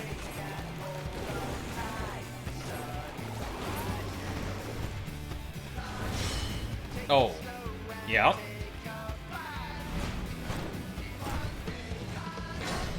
Resolve and Risen Kingdom. All right. Huh?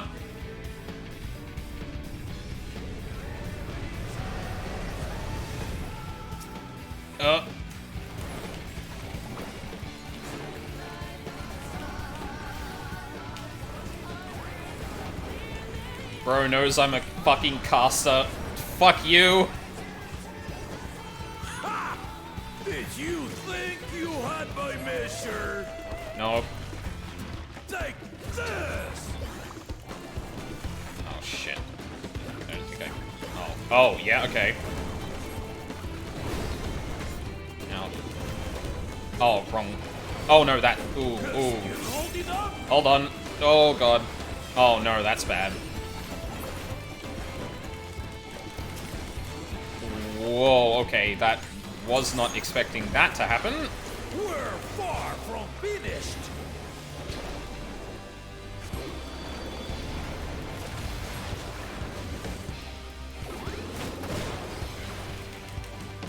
Oh, shit.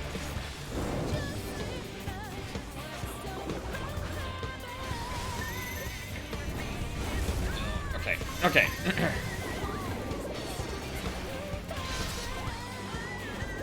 Alright, we're fine.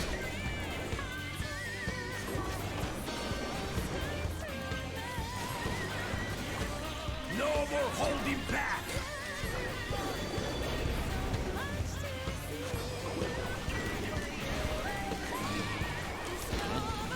Stay alert.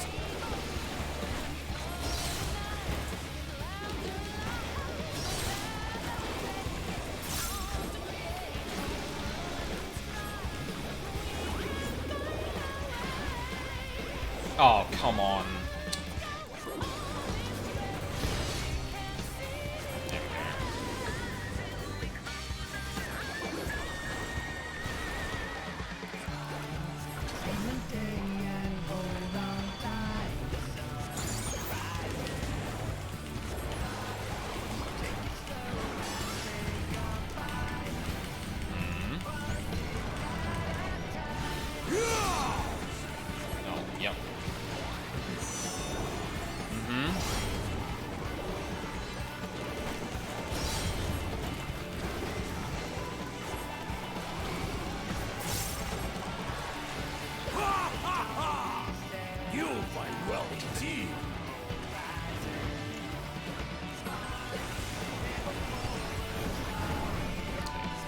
last one. Oh, god damn it. Uh-huh. Wait, cast! Dickhead! I'm not losing the rainbow split again. Fuck you.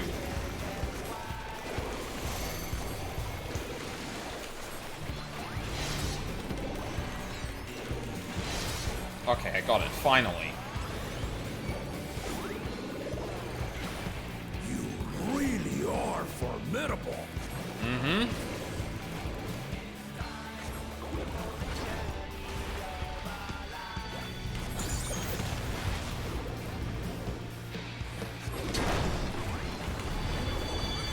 Oh, what the fuck is going on here? Oh, no. Oh, no. Uh-huh. What the fuck? Now we'll see what you're truly made of. Yeah. Oh, yep. Oh, shit. No, it's fine. I missed that one. Fuck.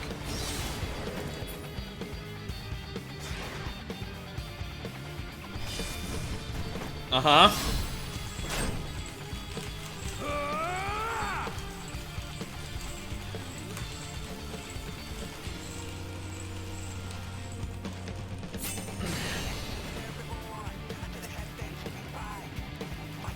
That will do.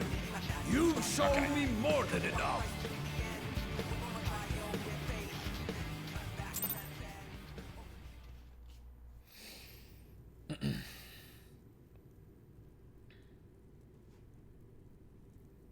I brought my full strength to bear against opponents before, but you are the first to withstand it. Even with my head of reason asleep, I never expected you to give me so much trouble.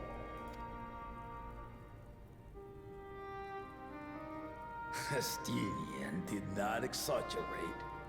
You are a force to be reckoned with.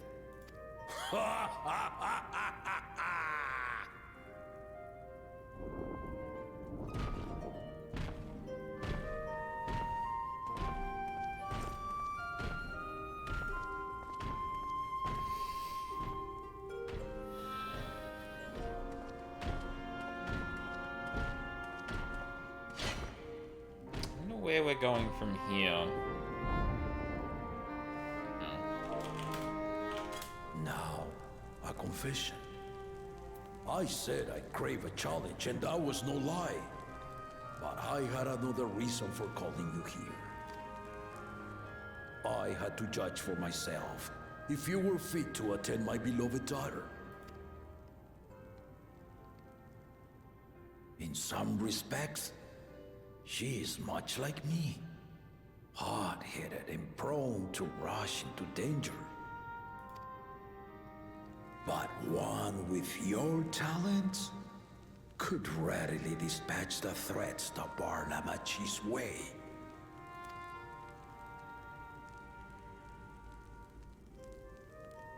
Will you hear my question and answer me plainly? Address me not as the ruler of Tuliola, but a concerned father.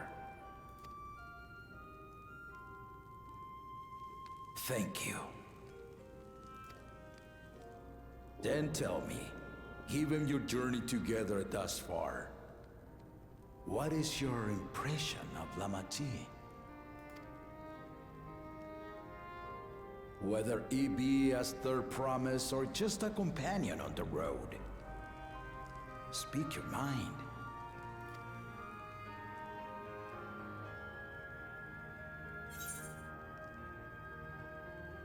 She is young but has potential.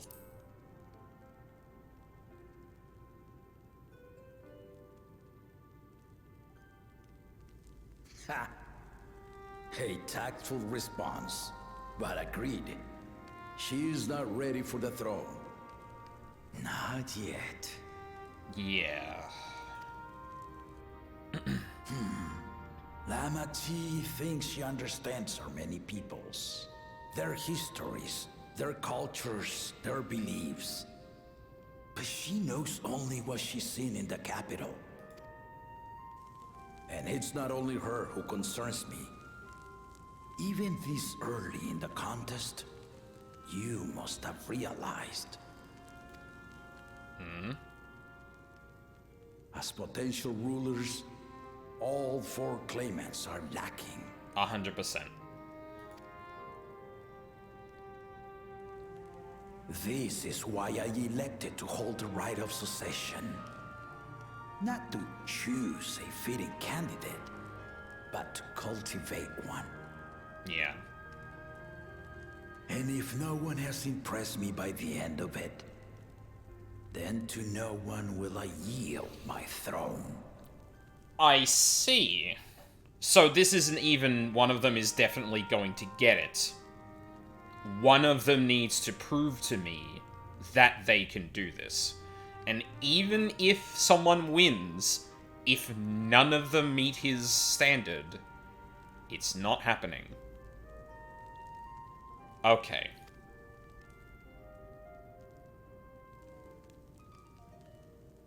As a parent, I pray that my children rise to the occasion. With outsiders dragged into my game, I am also hopeful that the different perspectives you and your companions have to offer will inspire them to grow.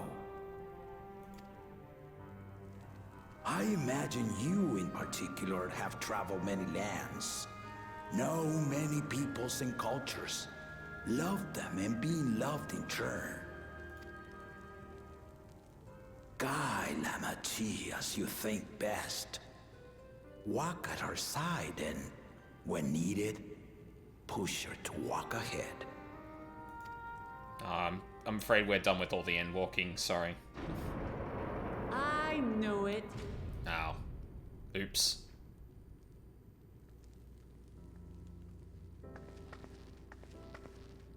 There I was, about to sit down for some of Namika's cooking, when I heard that Papa had sent for you. You were dueling behind my back, weren't you? Maybe. I see there is no point in denying it. You needn't worry, daughter. I took care not to inflict lasting injuries. Speak for yourself, old man. You and your ally may return to the contest without disadvantage. No harm done. I swear, just as I was learning newfound respect for my father. Let's take our leave of this battle-mad oaf before he calls on the rest of my entourage.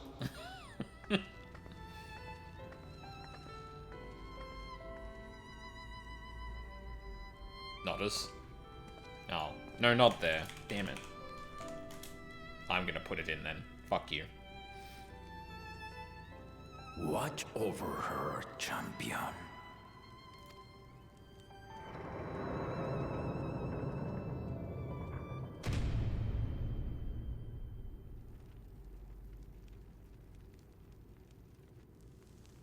Kona's recruits are no less sharp, as one might expect of Galuf's countrymen. They saw the flaws in our claimants from the outset. Okay, so yeah, okay, so yeah, that's interesting. So like, not only is Galul very aware that all 4 of them are lacking in very specific areas, but the Scions are probably also going to be on board once we come together of like, yeah, it's probably, yeah, as is, it's probably not going to happen. The other 2, though, they dismiss comrades willing to point out their shortcomings. Mm-hmm. And no good can come of it. Agreed.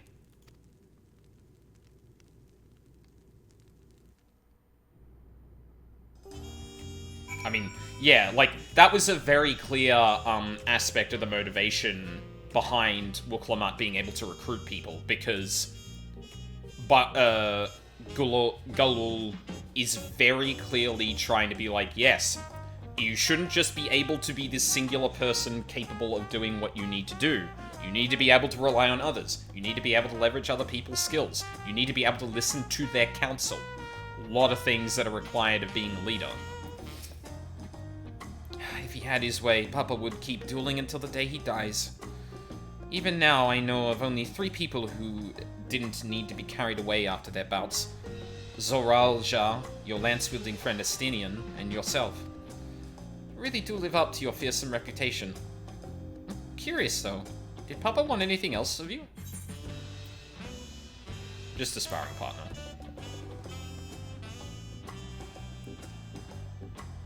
Well, if that's all it was,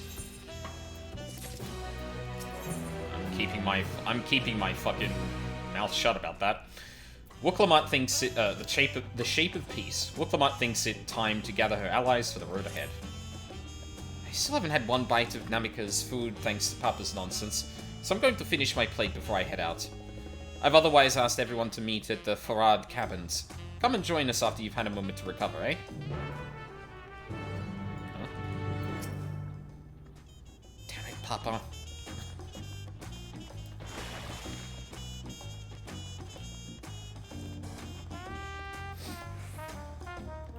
Yeah, and I agree, newest girl. I think it's a good wrinkle to put in there. Because, like, it's one thing to put the obvious flaws in there, it's another for everyone to ignore it. And it's not being ignored. Again, to draw on the Grinding Gear Boys' observations, the game tends to do some tropes, but it doesn't do it in a way that's, like, it doesn't do it in a way that, like, lessens the intelligence of everyone else around. Like, all 4 of them have obvious flaws, and there are lots of people in the story that are like, yeah, they kind of got obvious flaws. Like, they're not... None of them are ready in and of themselves to do that. Which makes me wonder if there's going to be some kind of, like, union between the 4 that might actually convince him. Or if there is, in fact, going to be only a single leader that makes sense. Wait your companions and continue with the right of succession.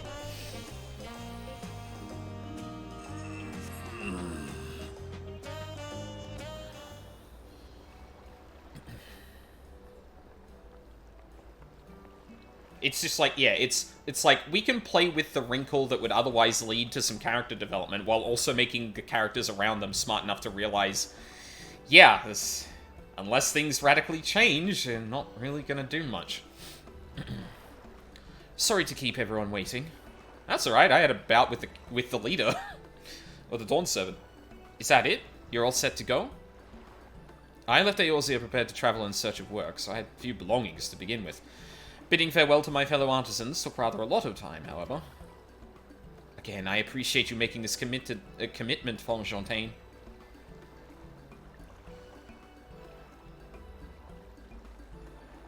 Shall we depart for Earthenshire, then? Oh, a word before you go. Whatever.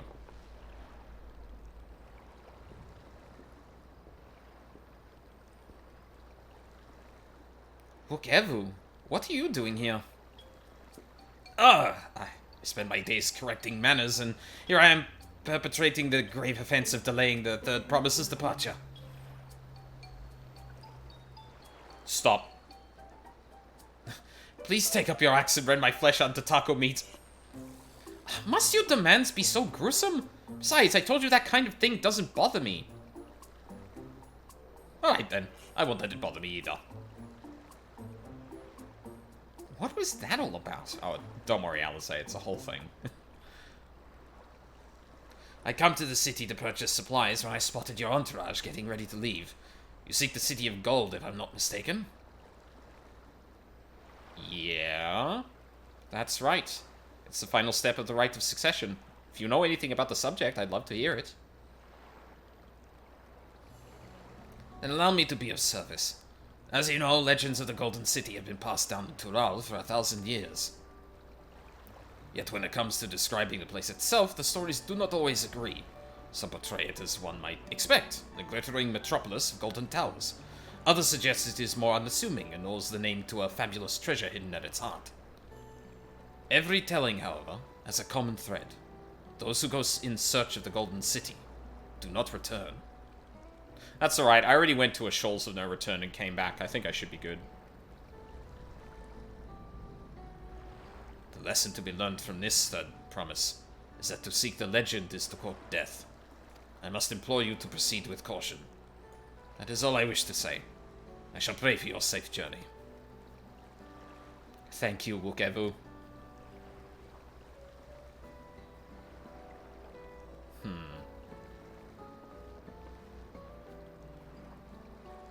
What are we to make of these cautionary tales?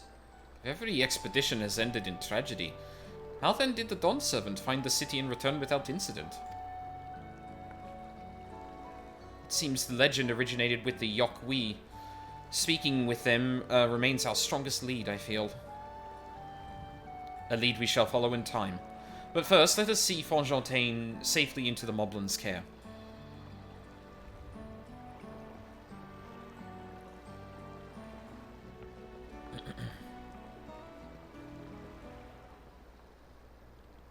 Are we just going to go back to Earthenshire? I feel like that's what we're doing.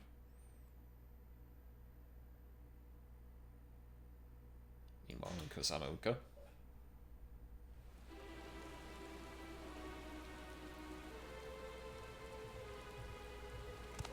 Finding a willing artisan was even easier than expected.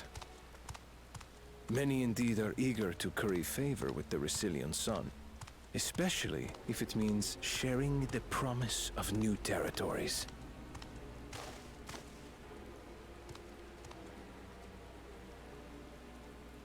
Those who prove useful will have all the land they desire.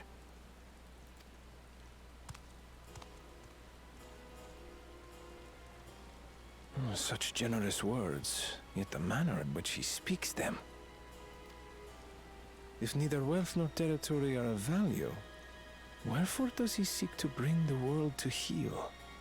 That's a really great question, Surreal. I would have thought you would have asked that question a lot earlier in this process, but...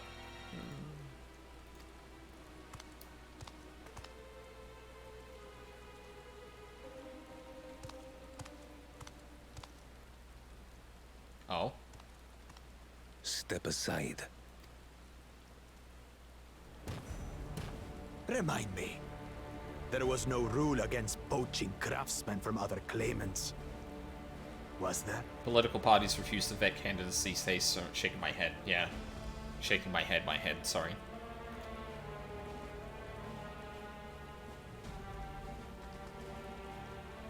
Do not be foolish, Bakul Jaja. Wait, you think this person who was swayed because of the first Dude, you are not thinking this through at all. Foolish would be carrying on with these tall feats when all I need to win are the keystones. And besides, it's long past time I humble this arrogant one-head. The Dawn Servant may have sired you against all odds, but there is nothing blessed about your birth. Only a two-head is fit to rule. Only we are worthy. Draw your weapon! Face me in battle, and learn your place.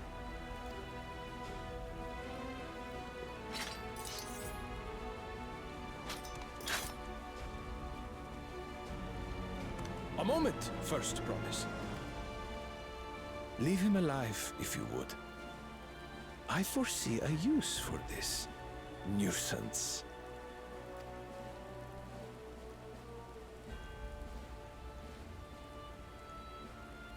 Too scared to make the first move? Then allow me! Oh, well, that was your first mistake.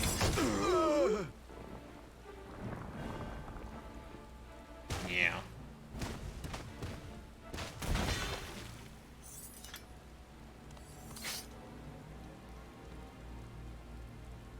Yeah. But he's just a runt.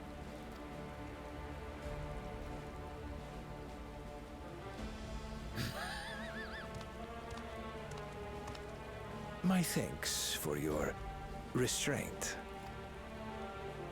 I can kill him whenever I please. God damn, that's cold as fuck. Yeah, what? Yeah, exactly. What the fuck are y'all gonna do? Your part in this is far from over.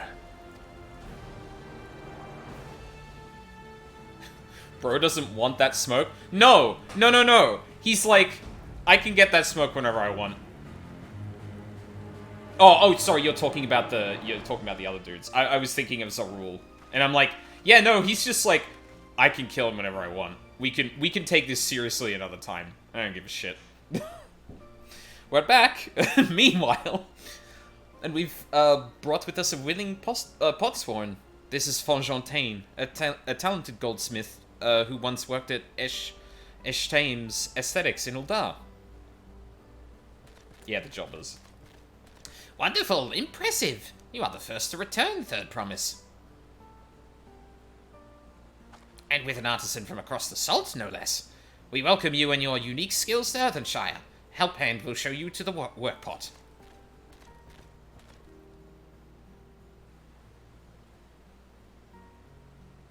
This is it then. I look forward to hearing. You proclaim Dawn Servant. Thank you, Fonfontaine. I'll be sure not to disappoint you.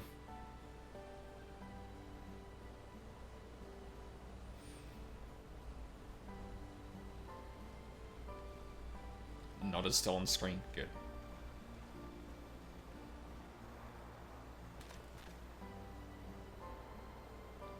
You have met the requirements of the Feat of Pots. Ready Rock presents your keystone with joy smiles and well-wishing. And we didn't get a single cutscene with the goblins voiced. Heck.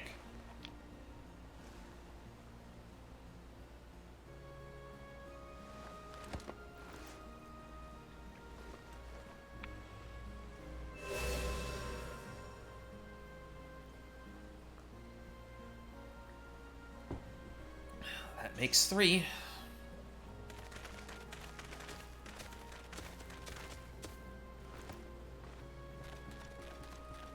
Oh, more Potsworn candidates? Come, tell Ready Rock your tales.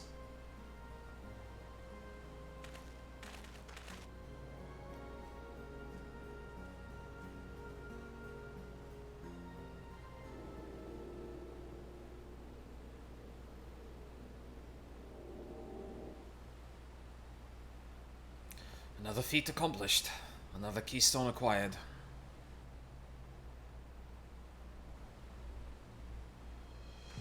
Oh, you are doing well.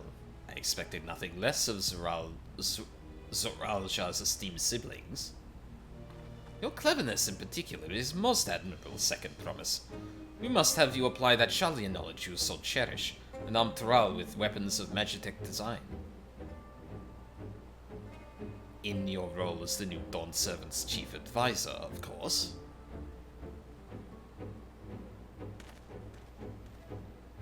The tools of war hold no interest for me.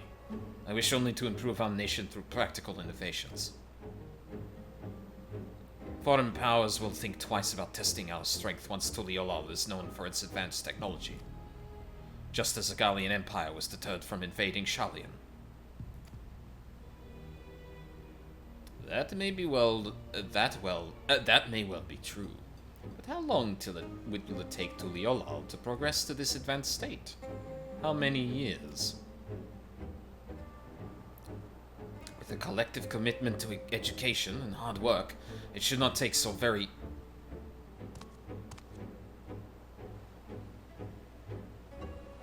Your way is too slow.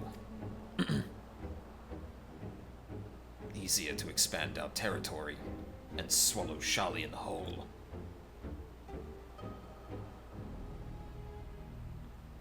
Conquer the nations through force of arms, and you're looking at a future of uprisings and bloodshed.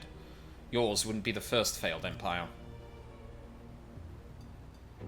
Then we keep fighting until the mounting costs convince themselves to lay down their weapons, until all have grown tired of loss.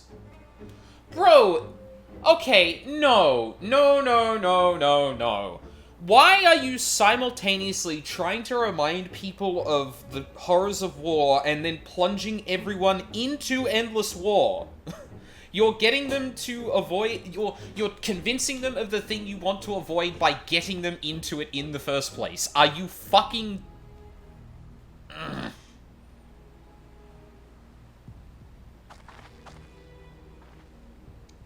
How would such an outcome bring anyone joy? What you propose is a mockery of peace.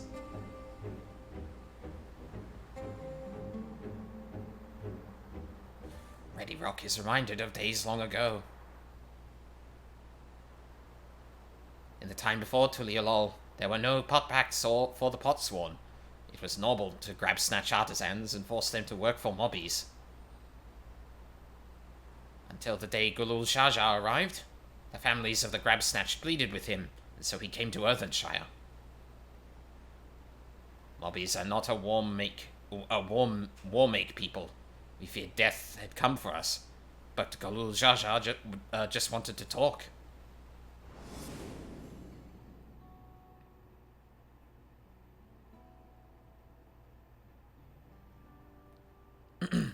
Be at ease. We are here to trade words, not blows. The gold work crafted in this village is superb. One can tell at a glance the quality of materials used, the mastery of technique employed. I wonder if the heads are performed by the same voice actor. Like, the same voice actor in different cadences? Or, sorry, voices? Yet it does not stir the heart. A goblet shaped by bound hands and broken spirit is devoid of luster. Compare that now to the works of a joyful artisan. She pours her very soul into her creations, and they shine like the newly risen sun. Have you not seen this to be true? And so began the custom of good living. Happy potsworn make good works, and good works make bobbies happy. Gulu Jaja's words were wise. Joy smiles did indeed bring fine craft and much jingly shine. So the reason was behind the forging of potpacks. Yes, reason and clever think changed Mobby's way of life.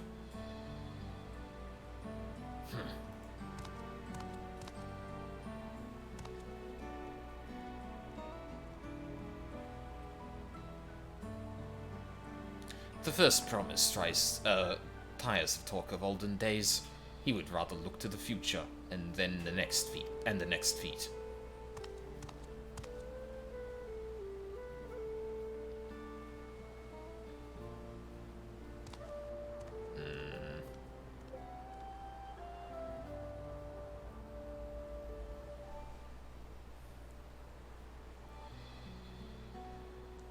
We should be getting on as well.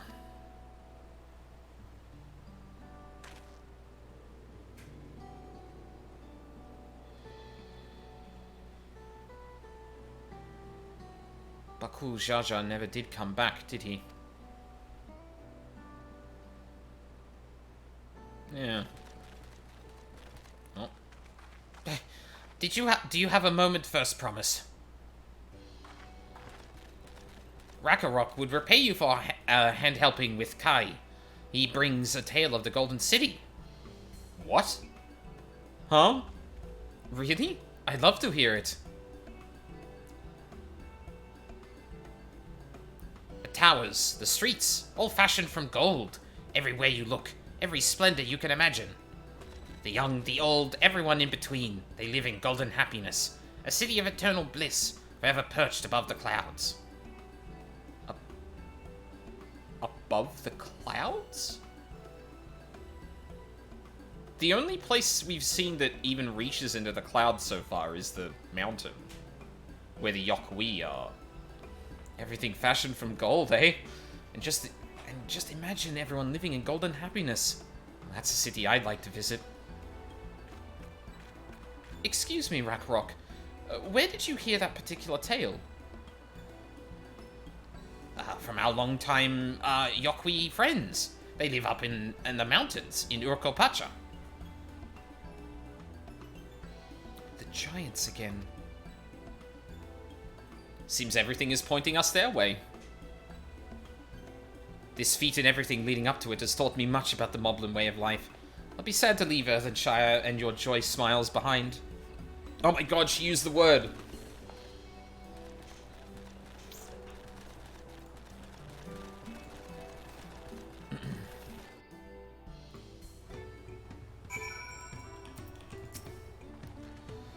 Right, we should go and see the Giants next. Agreed. Golden mysteries notwithstanding, their village is featured prominently in the saga and is not to be ignored. The Yokopacha highlands should be easy enough to reach from here. If we leave Earthenshire from the west, there's a road which leads up into the mountains. Let's find that first. I completely lost Aaron Bell's accent. Yeah, and then I get these, but honestly, I'm gonna do them off stream. I want to kind of keep pace with things. Ideally, I also get a little bit of head, the kind of a fifth of every level and stuff like that, because the level 100 bit's probably going to be a bit lengthy, and then there's also the ending to consider. So that kind of stuff I can leave for after. 122 to the north. Oh yeah, it's up there. I'll get that later.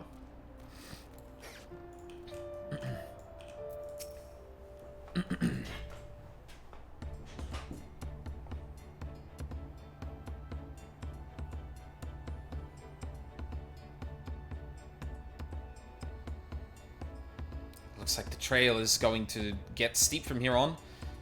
I hope everyone is ready for some climbing. Third promise. I'm glad I caught you. Ready Rock asked you to come, asked me to bring you back to the village. She says there's something she forgot to give you. Huh? Something other than the keystone? Yes, an item of great importance, or so I was told. It shouldn't take long if you would please follow me.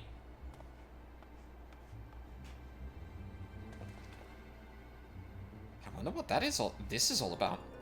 Well, no need for everyone to come. I'll be back in a little while. No, no, no, no, no, no, no.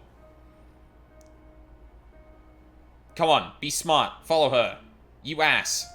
No. Oh my fucking god, dude. Son of a bitch.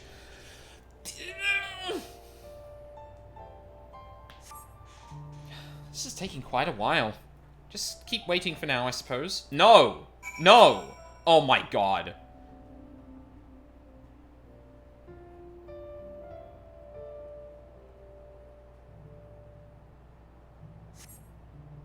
Perhaps there were complications? Well, let us wait a little longer. No! You assholes! Stop doing this! Aldine, you just got a talking to from the goddamn Dawn servant, you fucking idiot! This is getting a little ridiculous. Did she get lost on the way back to find us? But how? There's only one road. Only the one road. Gee.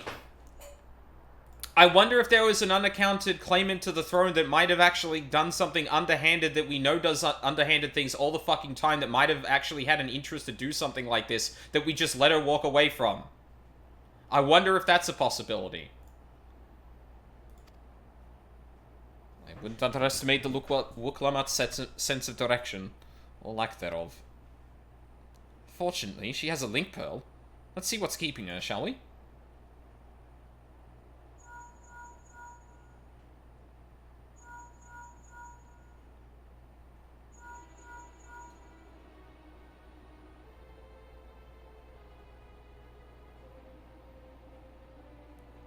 She's not responding. Perhaps we should all return to Earthenshire. 'Twas Ready Rock who had business with her, yes? Oh my fucking god.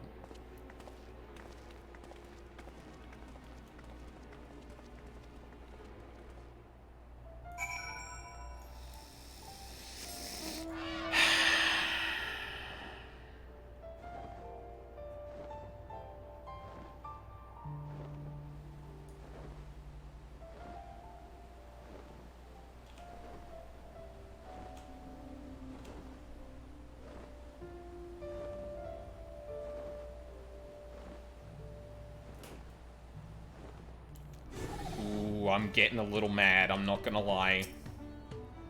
This is transparently really fucking stupid. Back again so soon? We've come looking for Wook Lamat. Did you not send someone to fetch her? Ready Rock did not. Neither has she seen the third promise since you were last here. Then who was that man who came for her?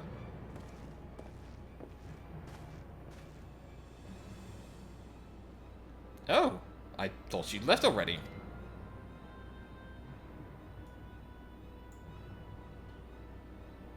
Where is Lamati? Is she not with you?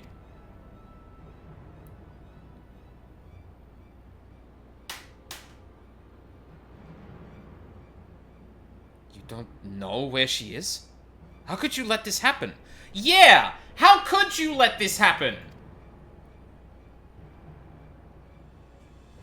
That thou shouldst worry for thy sister is understandable. Yet rather than assign blame, thine energies are better spent on locating her. No! No, Urianger, we don't get to handwave this. We don't get to handwave this. This is incredibly stupid. We just let her wander off. I will help you search. This is not how I'd wish my fellow claimant to lose the contest. My sister, least of all. In that case, defining our forces will allow us to cover more ground. Aldine and I should work together at least.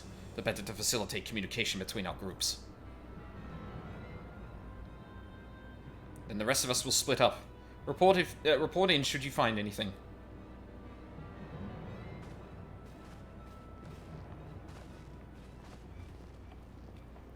I swear to God, if Wook Lamat loses something of importance here, I'm gonna be mad. We'll be on our way as well. Right, keep in touch.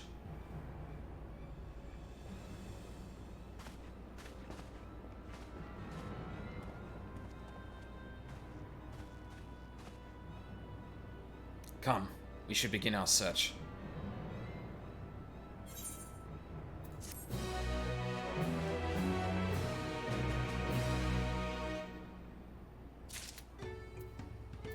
Lost Promise. Kona is anxious to begin the search for Wook Lamat. If Lamati was returning to Earthenshire from the west, then she should have passed through here. Except Red Rock swears she didn't see her. In which case, it is entirely possible that Lamati never made it back to the village at all. The only way to be certain is to ask the sentry stationed at the opposite entrance.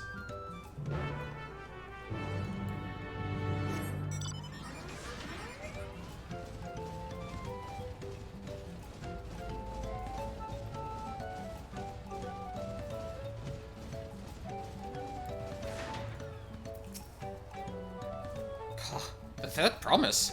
Nobby has been standing at this post with diligent eye watchings. He has seen no claimants pass this way. What of Tono Wauta with brightly colored hair? Oh, Nobby knows something of this one. He hears tongue flaps about a Pelu peddler in Many Fires who was attacked by a crazy hair bandit on the road. Bandit, you say? Thank you. You've been most helpful. Oh! Yeah, I guess we established there were bandits in the area and then nothing came of that. My sister's clearly not here. Though I wish it were otherwise, we must consider the possibility that the Tono Wautan messenger and the brigand described by the sentry are one and the same, and that Lamati is in very real danger. Come, let us hurry to Many Fires. I'd like a word with this peddler should they still be around.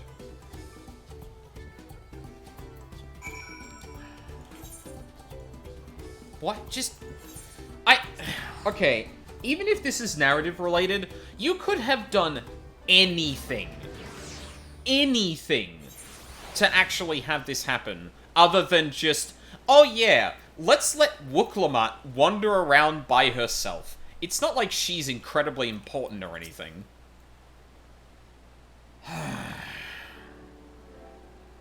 Was there something I could help you with? I'm told you were the victim of a bandit attack. Could you recount exactly what happened? My goodness, I thought I recognized you. I'll tell you everything I remember, Second Promise. It was that scoundrel Waukesa who ambushed me. You know the name of your attacker? There's no mistaking that hair. All my peddler friends have stories of that notorious bandit leader and his predations. While Kessa and his gang will stoop to any low for the sake of a few pel. And with no fresh quarry coming up the broken stairs, they've had to become more creative. Little wonder he went after Lamati.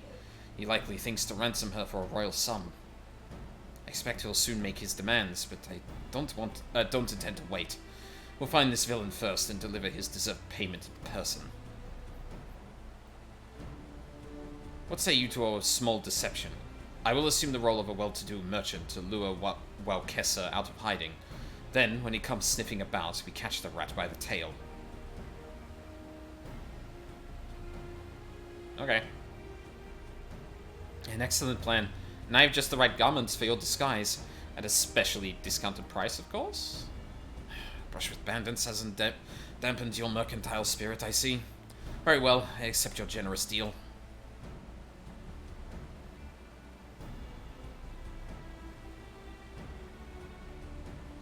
Yeah, that'll do it.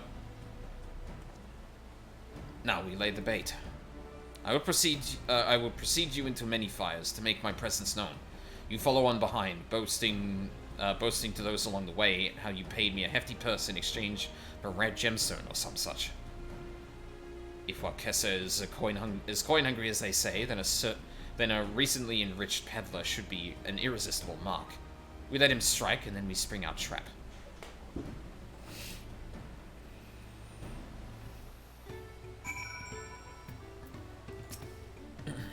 Time to play our parts.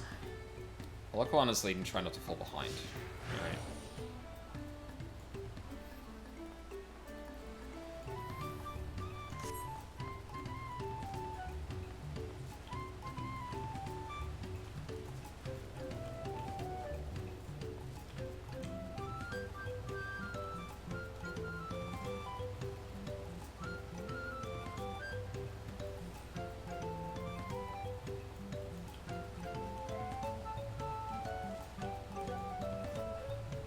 There.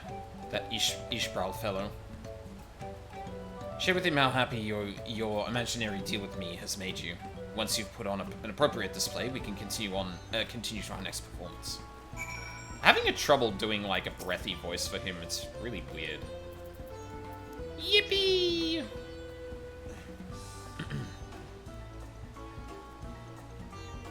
A rare gemstone, from that Hetzara mentioned, you say? I envy the profit he must have made from such a sale. Since the stairs were destroyed, I've not been able to peddle goods at my usual haunts.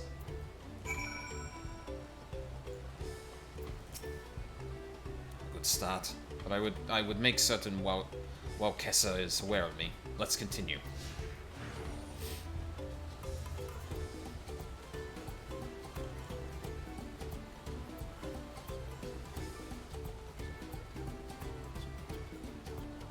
That moment over there looks amenable to conversation. The stage is yours, Eldine.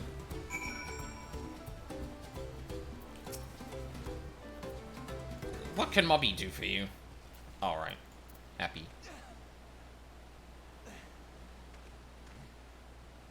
That is not sounds I would associate with that, but okay. Oh, perhaps Hetzara sold you a sparkle stone for your collection? That explains your giant joy smiles. Mobby is happy for your happiness. Mobby is also jealous of the merchant and all the jingly shine he must have made.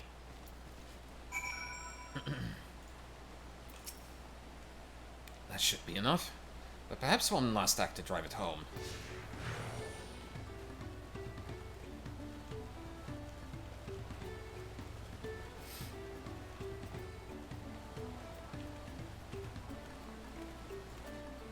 Gonna assume the Pelu merchant over there.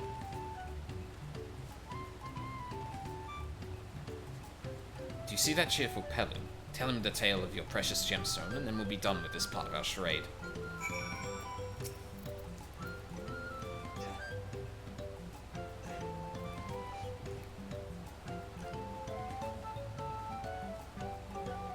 Passing peddler had the very gemstone you sought for your collection?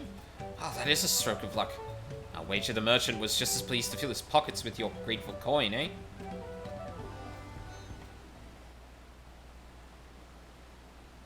I'm inspired to go and earn some pell of my own. Who knows? Maybe opportunity will find me, even as it found you.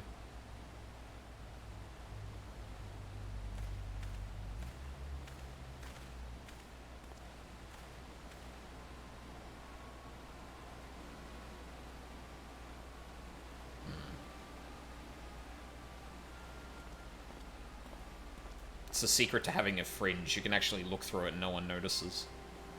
Ah, my most valued customer.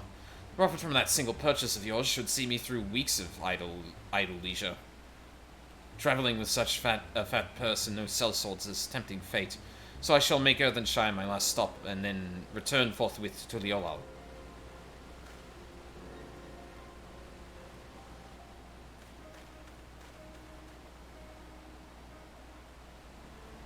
Did you see? The rat has come for a nibble.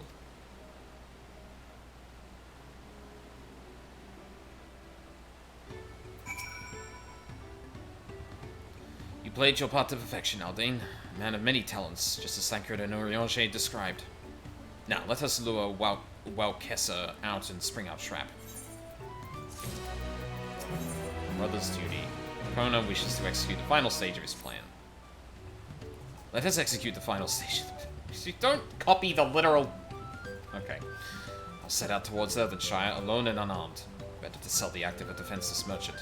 Assuming Walkessa is watching me, he will likely wait for some quiet stretch of road before accosting me. I'll be relying on you to follow closely behind. Remain hidden until the time comes to spring the trap on our bandit king. Just remember, we need him alive. Okay. It's like, okay, listen. If this doesn't result in the keystones missing, I'm a little more okay with this. But, like, I feel like we could have done this any other way than, oops, we let Wuklamata walk around by herself. Like, if this is just to get us interacting with Kona, and that's about it, okay, I get it. But, like, bro, surely there are better ways to do that.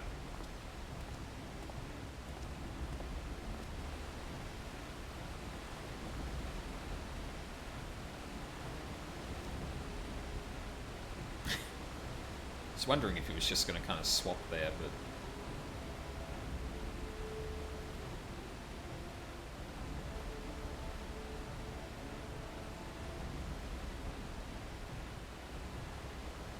Swept away by the river accidentally. Whoops. Maybe this is another one of those times people are like, hey, why aren't we playing this? Ooh, I see someone.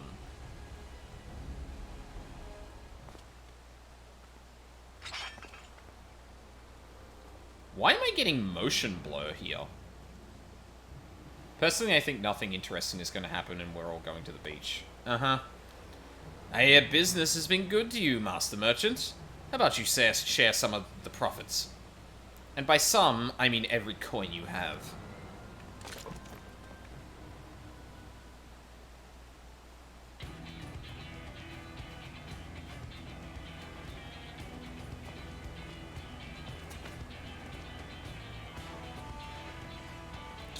You're the gemstone collector.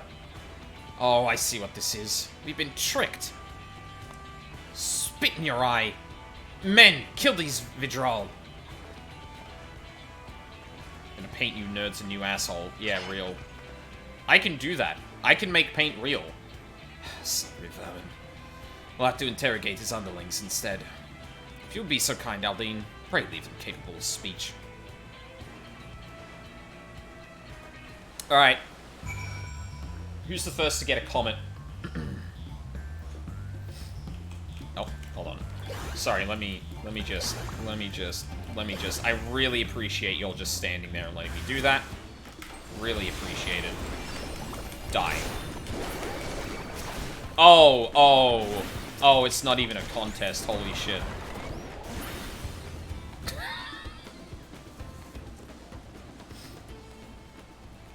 Nice. Awesome.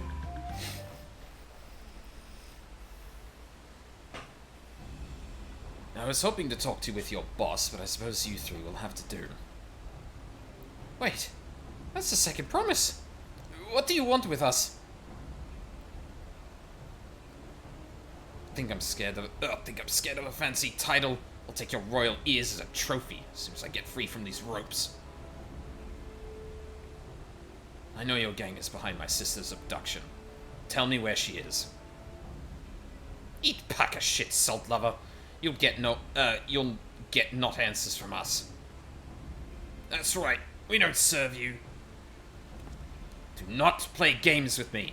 Where is Wuklamat?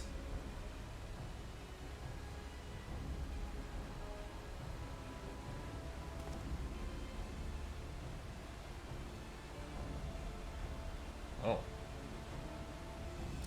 Fast losing my patience. Talk now or die. Choice is yours. We were hired to nab the third promise, that's all. We don't know where they took her.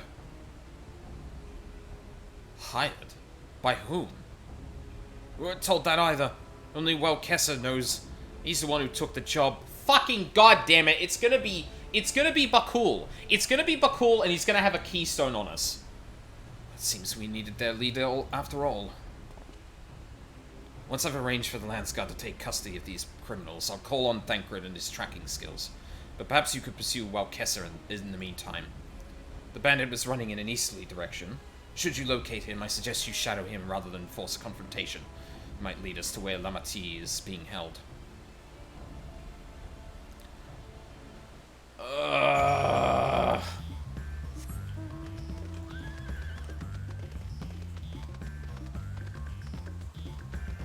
I'm not happy. This is dumb. This is dumb.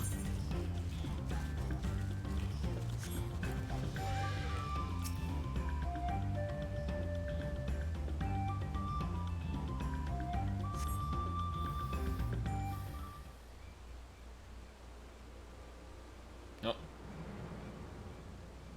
There he is.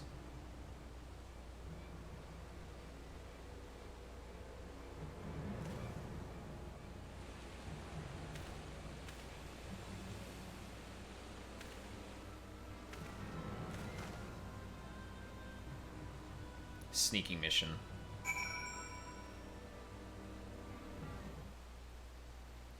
Follow Kesser from distance. The objective will fail. Oh, end in failure if you are noticed or fall too far behind.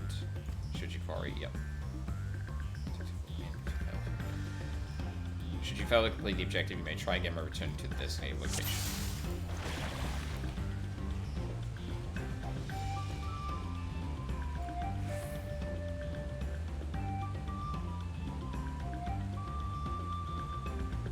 Dummy.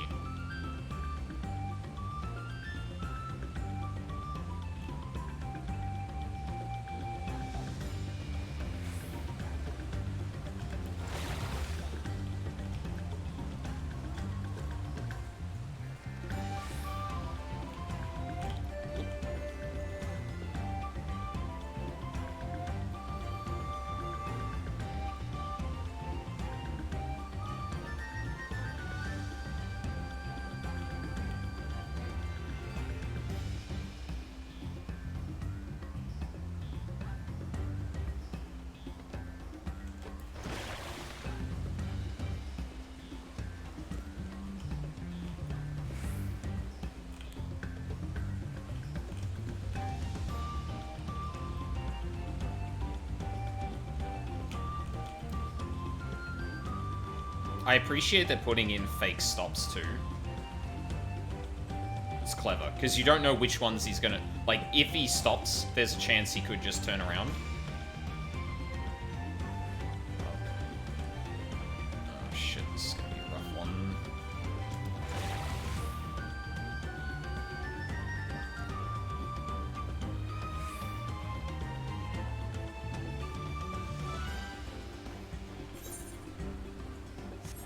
Oh, I wonder if we're going to Deceiver's Mantle.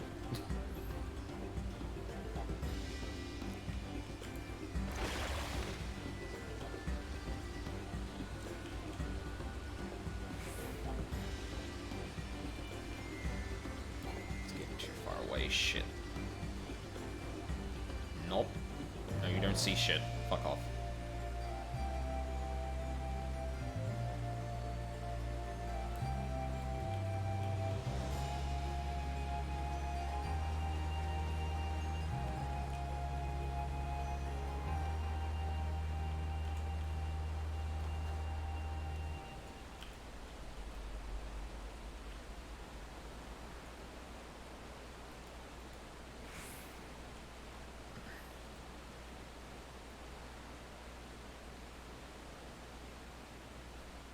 Ah, there it is. The surprise turn after resting there. Yeah. Good.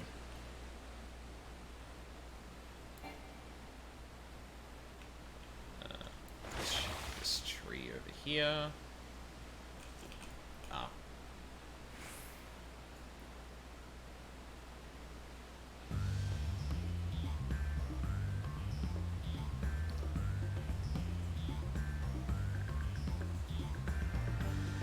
Wait, is it not? Is it not Bakul?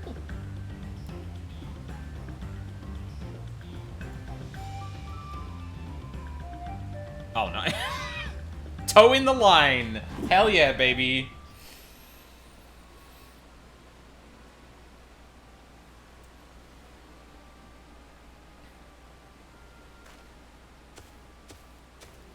Oh yeah, one of his entourage. God damn it. Finally! My money. Give it to me now. The Landsguard may be hunting us already. Calm yourself. We had our own troubles finding a suitable hideaway. Right. We're finished. Take your prize and leave me out of the rest. Such hostility.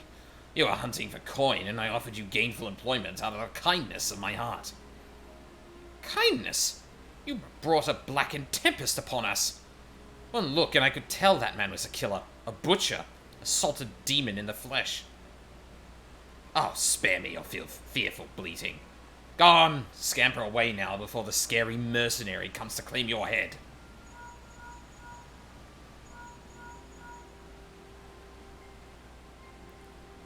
Kona told me the news. You found the abductor then? What's the situation?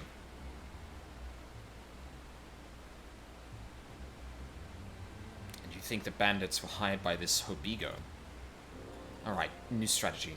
Forget Wowkessa and stay on the Mamuljar's tail. We don't want to endanger the third promise, so keep your distance until we're certain they have her. I'll catch up to you as soon as I'm able.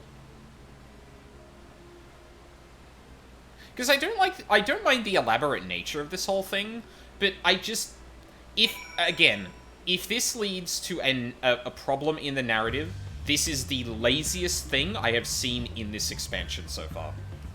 All the Hobigo are the same thing as before.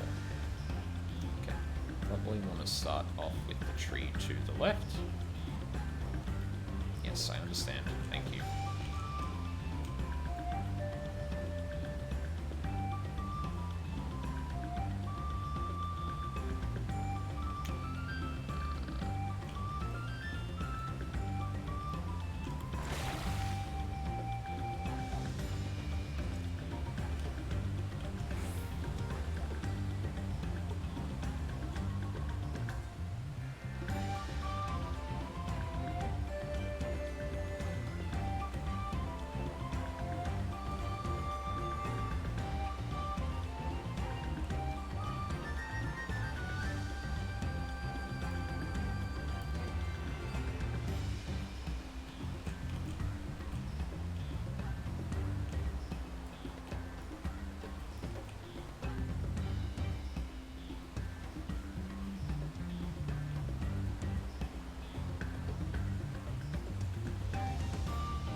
Thankford. Why am I the one doing the stealth mission and not you? Seems like we got this thing backwards.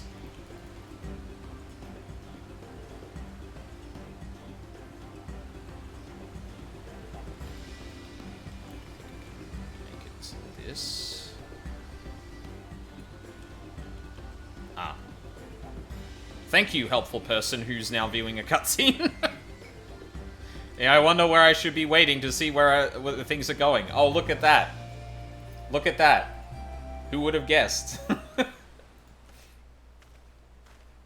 God, that must have been really funny to see a lot of people doing that at the same time.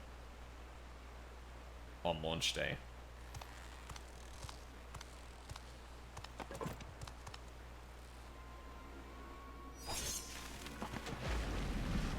What?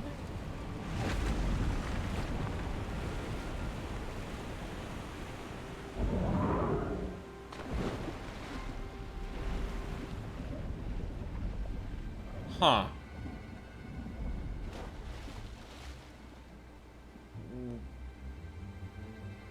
There's barely anyone around when I did MSQ? Huh. Better late than never. Why would they cut... That Momulja. He's the one who kidnapped Wook Lamart. So we're still unsure. If we can follow him a bit longer, confirm his connection to the abductors.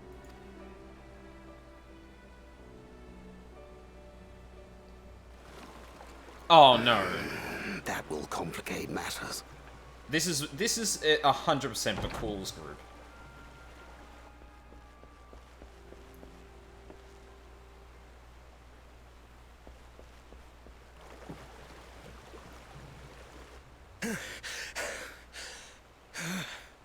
Confound it! If I set out now, I can trail them along the riverbank. Do it! Even if it costs you the contest. What worth is the throne if I lose my sister to win it?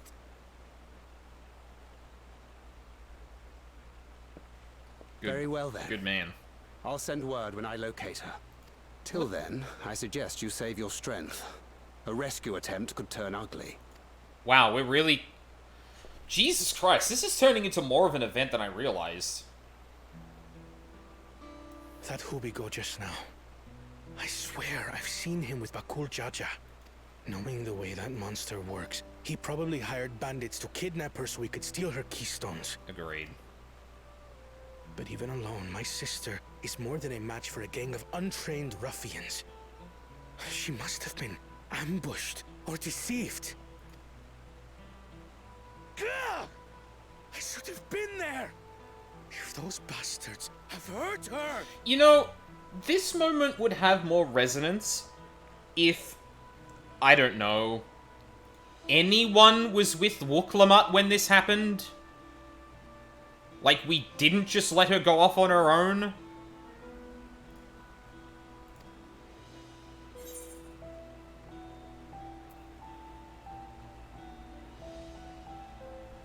Be patient, trust and Thancred. I do trust him, but... Forgive me. Snapping at you won't get my sister back. I'm afraid I've always been like this when it comes to Lamachi. The thought of her being in danger sends me into a panic. But isn't that how families should be?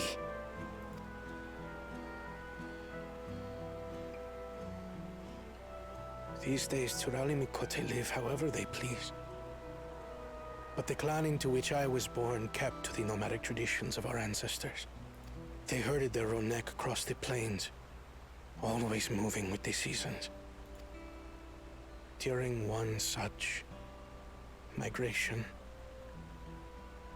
my birth parents left me behind. A child. All alone. Without a single word of explanation. A chance encounter with a kind Pelu merchant was the only reason I survived. Taking pity on me, he taught me his trade that I might fend for myself. I became a stallkeeper in Tuliyolal's market. And that is where the Dawn servant found and adopted me. I had already been in the palace some time when Lamachi came to join us. Like me, she had been cast aside by her parents. I knew the pain of solitude and wanted to spare her that suffering. As this tiny child's new brother, I swore I would always be there for her.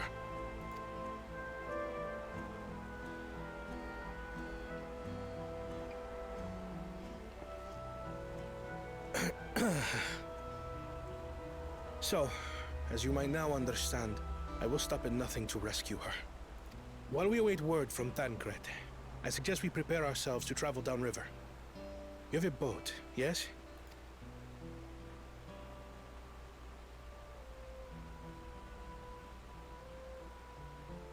Why release the Ponity if not to delay pursuit? If we were unsure of their guilt before, then this surely proves it. Before we act, however, let us regroup with your comrades. Would you mind making the call?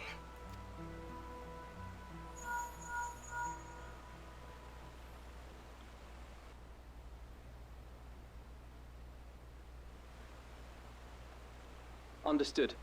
We'll meet you at many fires.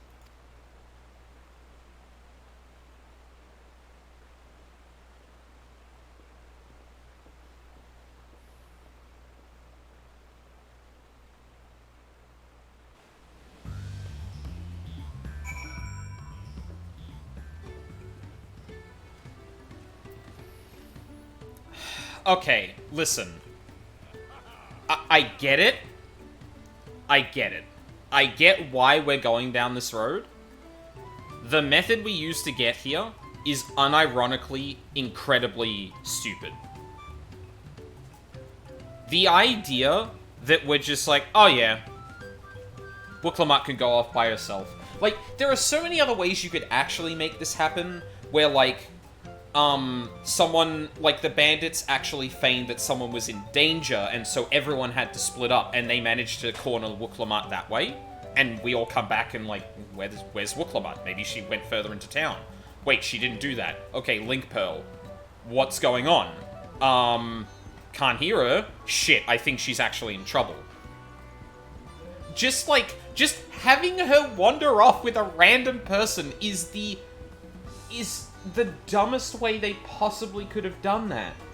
Like I said, you can have the the bandit's plan is just stupid, right? So realistically, if you want the exact same thing, the bandit's plan needs to be better. So this person comes along and says, hey, I've lost my, sick sister in the woods. I don't know where she went. I asked the goblins, they don't seem to know where she is, can you help me? And so they're all like, well, I mean, shit, we're not gonna leave someone just out in the rough like that. We should try and help them. So we all split up, and Wuklamut gets taken in the chaos, because we're all trying to look. And we all come back together a few minutes later, and we're like, okay, we didn't find her, shit. Hold on, where's Wuklamut? And thus everything else happens. I just...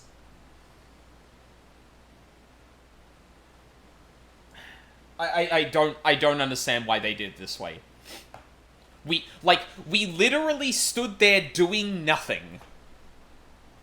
There was nothing distracting us. There's no actual reason we should have not gone with her or anything. We just didn't. Okay, I'm going to take a quick break here. This is probably the best time before the final chunk of our stream is over. And when we come back, hopefully there's a decent payoff for this, because otherwise...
Alright, I'm back.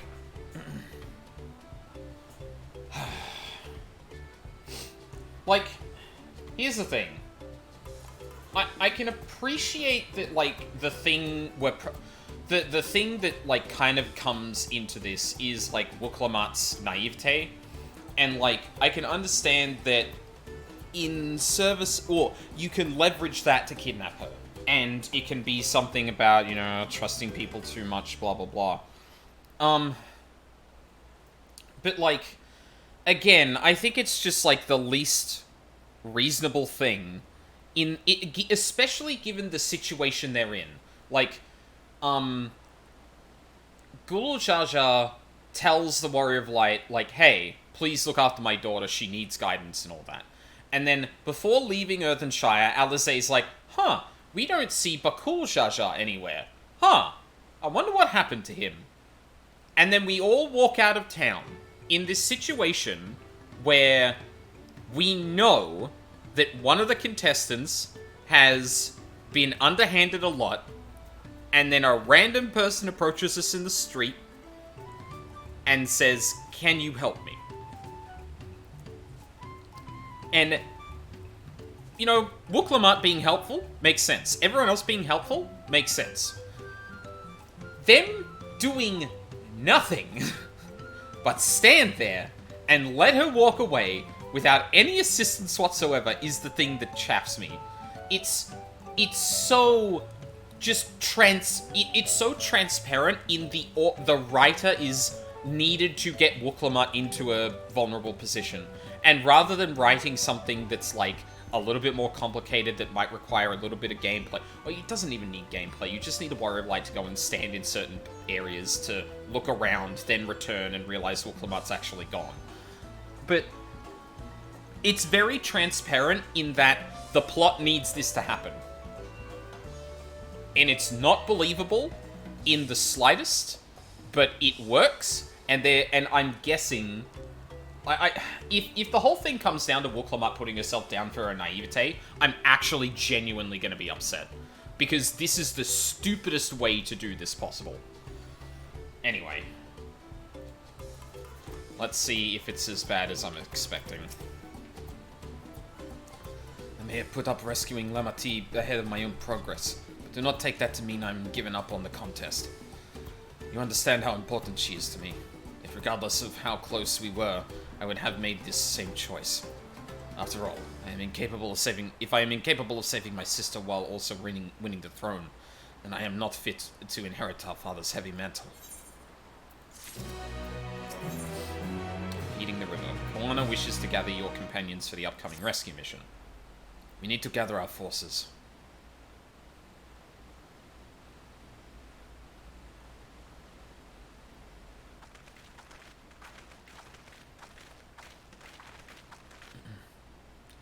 Firstly, allow me to brief everyone on our present situation.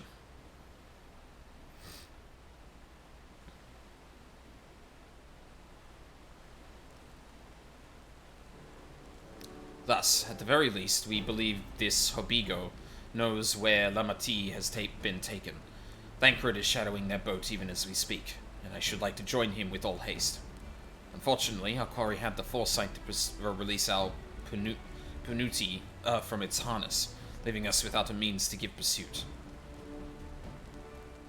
Erenville, as an expert on wildlife, what are our chances of recapturing the beast?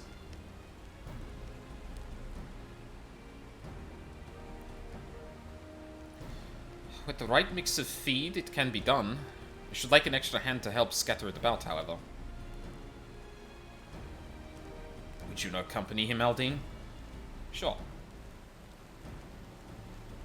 Meanwhile, the rest of us should work on getting the harness repaired. It appears to have been damaged when the Punuti was let loose.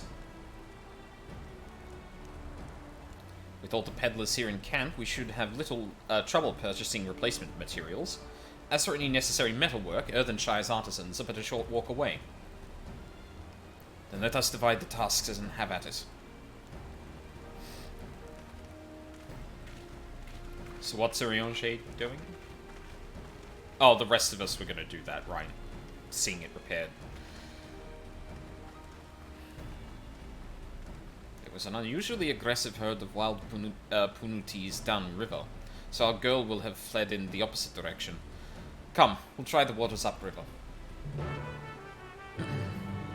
I'm really struggling with Erenville's voice when it's been a while. Well, granted, like, I'm not great with any of them, to be honest, but still. This is also a rather larger sequence than I was expecting. I was expecting a lot more of this kind of bit to play out in the next area. Like, the Moblin stuff was a bit shorter as a result. Well, the Moblin stuff was a bit shorter because we had a ready solution, and that would have been the point. It's like, oh, look, Wicklemut's been making friends. She can... That's easy for her. But no, now we've got this whole side plot. Well, not even side plot, just, like, distraction. Assuming our Punuti has come this way, she'll be hiding in the depths of Marsh Ligaka. We'll need to lure her back to the shallows with the promise of food. Our Punutis eat mainly aquatic grasses and plants, but the tame ones are often fed vegetable scraps. Knowing this, I added leftovers to the feed I've prepared. This should help the mixture stand out against the marsh's natural scents.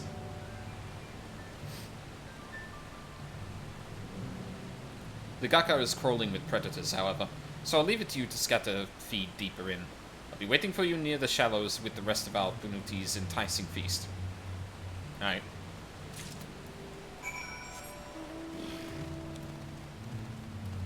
I'm at least glad I got the riding map. Doesn't seem like I would have gotten the Ether Current just yet, right? The Ether Current quest? No. So I couldn't have done the Ether Current quests that are currently available to me in Unlocked Flying yet. Need to be done with all the MSQ shit here. That one's probably still gonna spot me. Or not.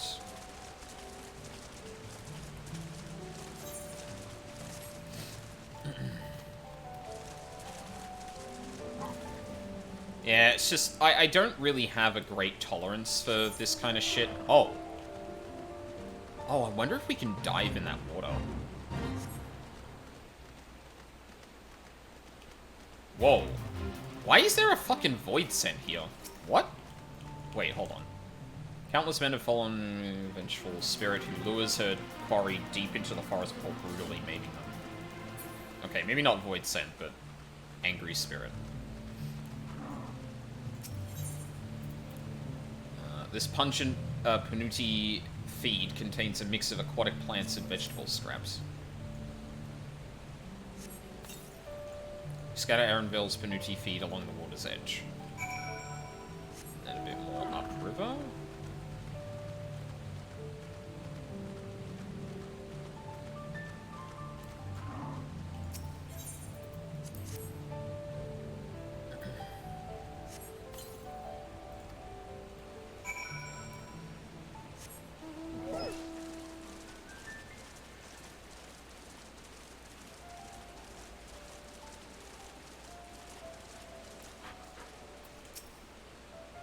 All set. I've just finished laying out the last of the bait. Step back out of sight and leave the rest to me.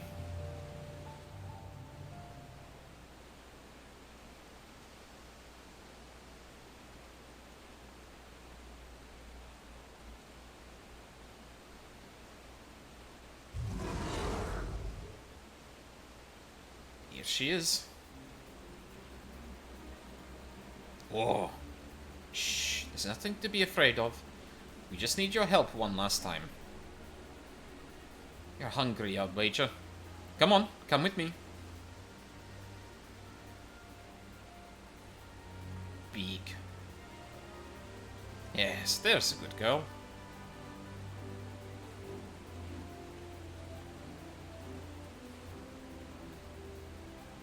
We'll be fine here, I think. I'll give her a few more treats, then lead her to the boat. You can let Kona know we have our Punuti back.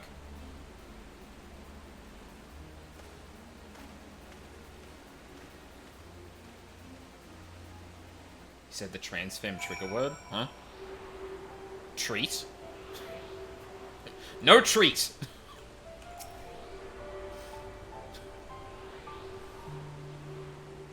Was it treat, or am I missing it? Oh, no, good girl. Right. Sorry. Why did I go to treat? What? What? Oh man. This is I'm not gonna lie, that feels like Gridlock again. That feels like the Gridlock situation all over again, where I'm just like, what? Was it treat? Like, Wolfie, come on, bro. What are you doing? What do you mean? Forgot about that, yeah. Where I was just like, hey, don't say Gridlock. And I'm like, what? Gridlock? What? Huh? It still doesn't shortcut for me either, which is the funny thing. It takes me a second. Edenville has the Panuti in hand then. Good. Expected nothing less from a certified gleaner. As for the harness, we were able to purchase all the new parts we need. The Levio twins are over in Earthenshire right now, having the Potsworn make the repairs. I'm told it shouldn't take long. We'll be ready to embark on our rescue mission as soon as we hear from Thancred. Okay. Oh, there it is. Guano is nervously awaiting the call from Thancred. Thancred must know something by now. Speak of the devil.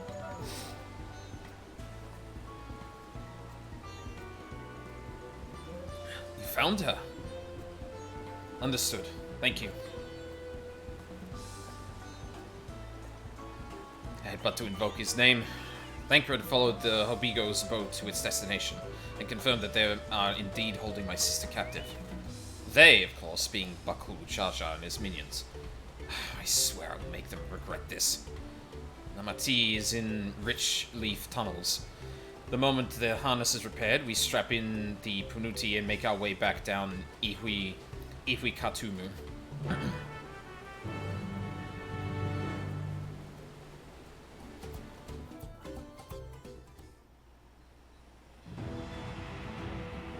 Oh, we're already here. Nice.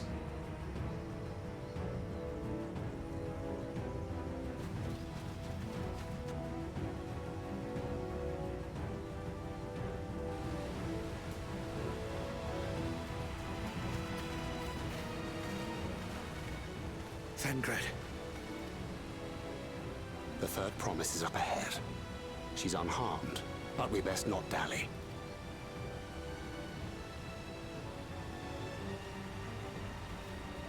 There wasn't an encounter thing for this either. Huh.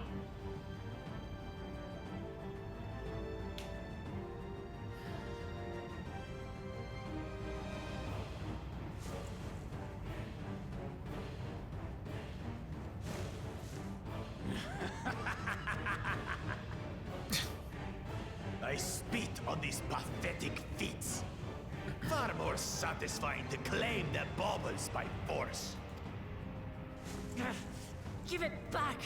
Fontaine poured his everything into Oh, that stone. Fontaine. No right to touch it. Oh, was that the name of your artisan? How could you allow something so precious to be stolen? You thieving cheat! You're no true claimant. What does that make the foolish kitty who fell into my trap? If pitiful roars were all it took to claim the throne, you'd be first in line. Now, brother. You shouldn't tease her. Look, the poor thing's on the verge of tears. Meow. Someone save me. I really hope I get to beat your face in, dude. God damn. Yeah, that's what I fucking thought. Who did that? His scales are as thick as his skulls. Coward! You dare ambush me? Look who's talking! 'Tis the blessed sibling's favorite tactic.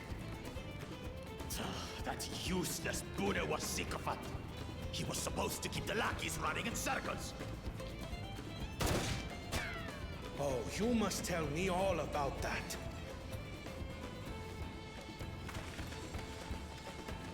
Careful now.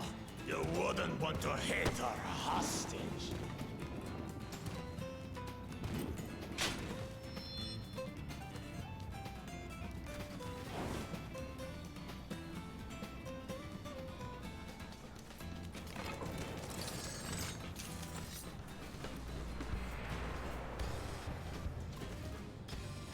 Oh, I'm just walking through. That one's not to be underestimated. They can do nothing while we have.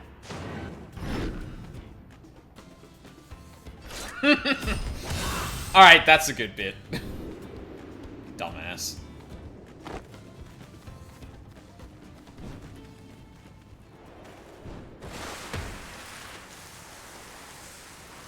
Oof, that must have hurt. Impeccable timing. I'll say. Amachi, are you all right? Aye, thanks to you.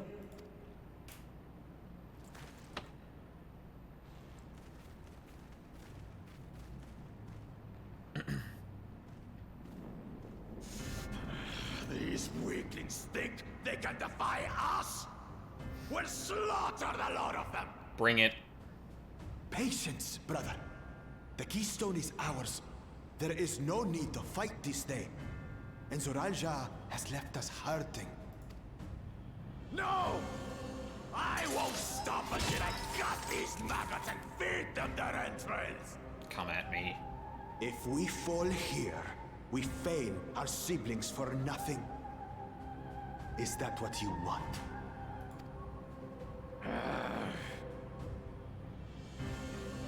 No, brother. God damn it. Break off! We retreat! Wait! Damn you, Bakul Jaja!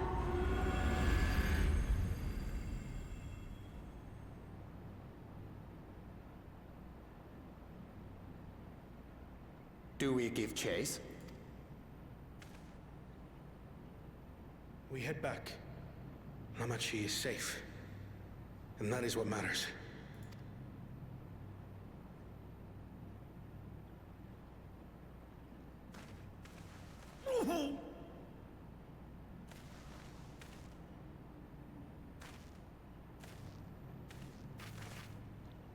Not the sound I would have produced for that particular ouch, but yeah.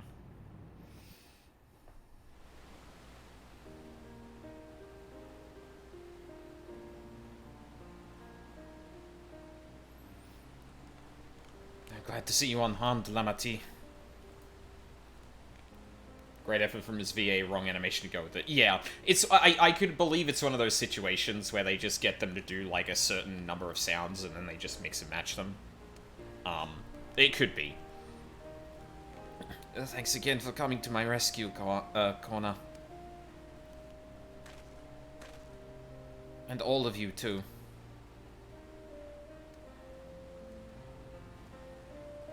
Bakul Jaja must be desperate indeed to resort to such aggressive tactics. I should have been so careless. I underestimated him and it cost me a keystone. Okay, no! No! No! No! You don't get to lay this at the feet of Wuklamat! You made the player and everyone around her be stupid for this lesson. Fuck you! Fontaine upended his life so that I could accomplish the Moblin's feat. He believed in me. Believed in my cause. I've let him down.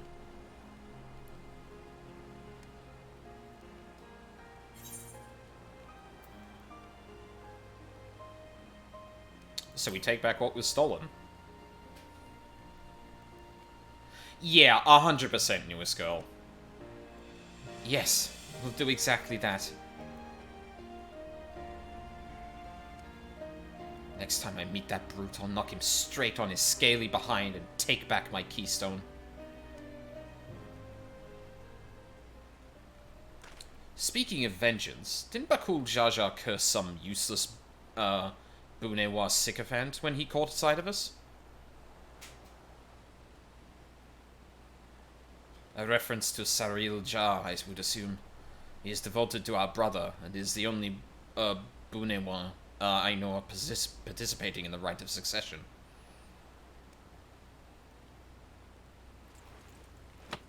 If Saralja was somehow involved in this, I'll never forgive him for putting our sister in danger.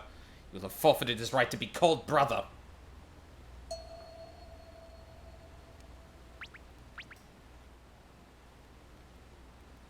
Also, like, I get they're kind of playing up that he kind of snaps like that. I feel like some of the reactions to this are a little bit over the top, though. Bakul Jaja should face punishment, of course.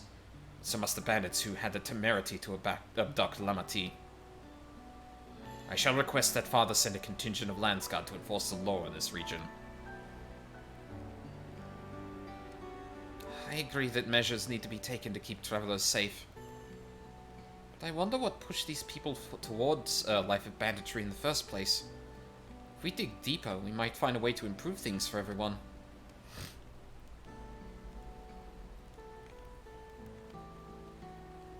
Amazing idea, Wooklamat!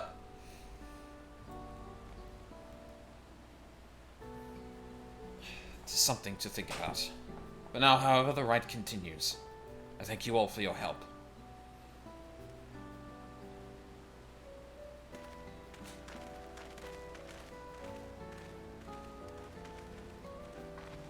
We should be moving on as well. Are you feeling fit to travel, Wooklamat? You bet I am. Zoralja's gained a good head start, and it's time we clawed back some lost ground.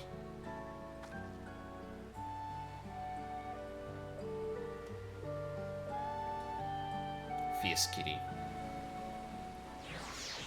Yeah, like... I don't know, man. The way we got here is so dumb.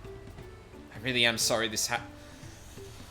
It's... Okay, no, this is Wooklamat. She would say this regardless. She would say this regardless of what happened. But god damn it, it's so infuriating for Wooklamat to be taking that on herself and no one... Like, no one in the room is even saying anything about the fact that that her entourage did nothing. Which makes me think it was like potentially like a rewrite later in the process, that they had to like cut down the amount of time that was actually taking place during that. It's the only thing I can really think of, but like, fuck me, it has left this section feeling particularly bad. From now on, I won't let my guard down around suspicious strangers. Like, I just... Like, if, for example, they set up a situation where they feigned that someone had been hurt and, like, they needed help, everyone splits up, the person in while Kessa kind of, you know, pushes Wooklamat into a certain direction where there's a person there who's, like, crying out for help that can't be heard by anyone else. And that is the point at which, like, Wooklamat is being, like, naive or like, is just letting her guard down because of the situation. Then cool. I'm all about it. But I also get the sense that what they were they didn't want to put her in that situation because it's less understandable that that is a legitimate flaw in her and not just, like, being taken advantage of. But I think that would actually sell this harder because she's beating herself up about something she could not possibly... Well, that, like, anyone in that scenario would reasonably think. Like, oh, yeah, I didn't think that the person crying out for help was going to be literally trying to trap me, you know? Yeah, it's just very frustrating storytelling there. Like, clearly, the getting to the kidnapping plot was not thought about well enough, and either because of things that had to be reworked or rewritten, it's just not good. And again, I do appreciate you all coming to save me. 93. Give it up for level 93. History's Keepers. Wooklamat has her sights set on the Yokwi village. The road beckons, friends. Let's be on our way to the Yokwi. It's back to where the path through the mountains begins. You remember, the spot where you were tricked into walking off with what? No one said anything, Erenville. That's not on her. Fuck off. Oh, No. Okay, no. Absolutely not. This is trash. This is trash.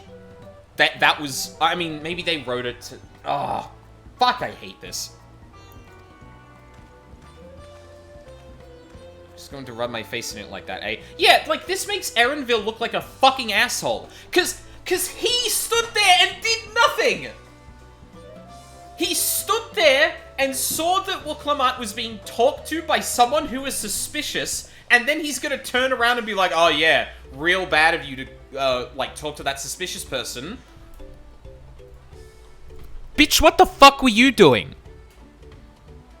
What were you doing when that happened? No one said shit. Least of all you. You don't get to turn around and rub her face in it. Fuck off. I wonder if he's raising my hackles on purpose, though. You know, trying to keep my anger directed at him instead of myself.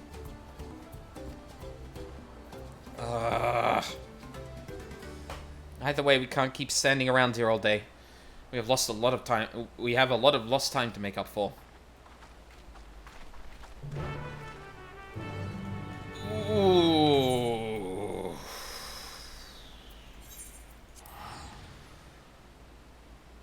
Boy.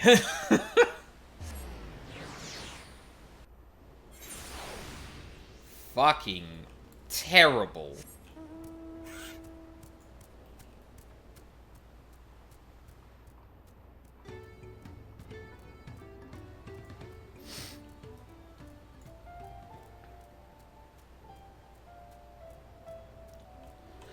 Unironically, outside of the bits where the whole point is either a joke or something, that might be the worst bit of storytelling in this entire game. That might be the most ill-conceived bit of storytelling I've ever seen. Like, there's stuff that's, like, higher order problems in terms of, like, maybe portraying things at a high, like, narrative and messaging level that were probably worse. But this just seems like such a foundational, literal bottom-level problem to have. Couldn't leave without letting Ready Rock know what happened, so I stopped in Earthenshire to say a few words before moving on.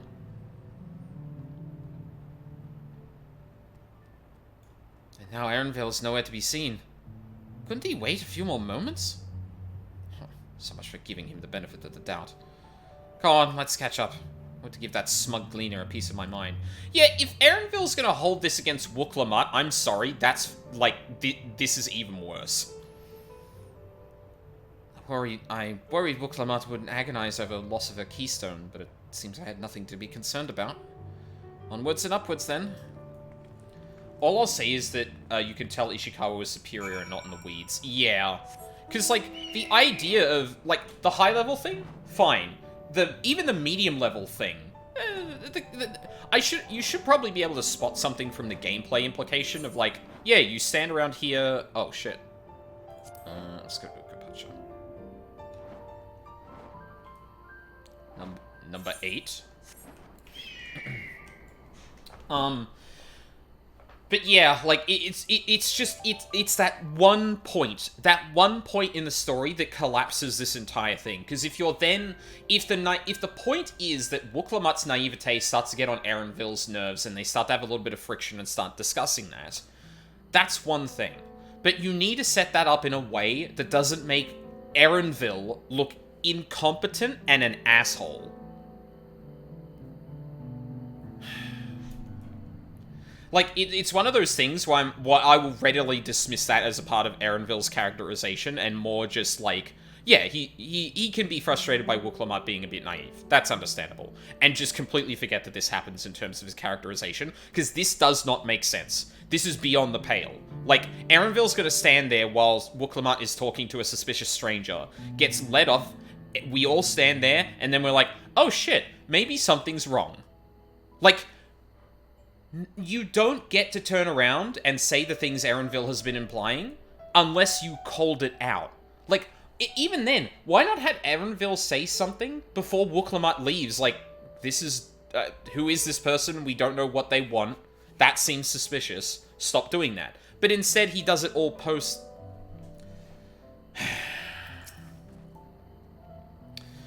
So I'm sure you'll notice the air goes thin at this elevation. Take it slow until your body adjusts. Deep breaths, drink plenty of water. A few more steps and we'll be in Warlar's Echo. Someone say Echo? 457 northwest. Yeah, maybe not. Yeah. And yeah, this is the kind of problem you might see with like someone who's really experienced in writing moving to a more supervisory role, is that like the literal thing said and the literal granular architecting of everything starts to fall apart slightly because they're not the ones directly staring at it all the time, if that makes sense. Like it can be surprisingly easy to miss something like that in the weeds.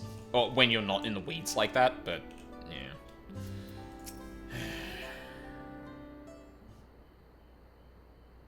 Phew. I think I'm getting used to the air up here.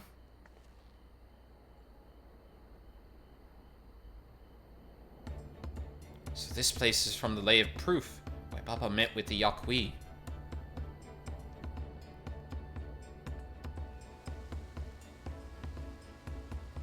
And that must be them.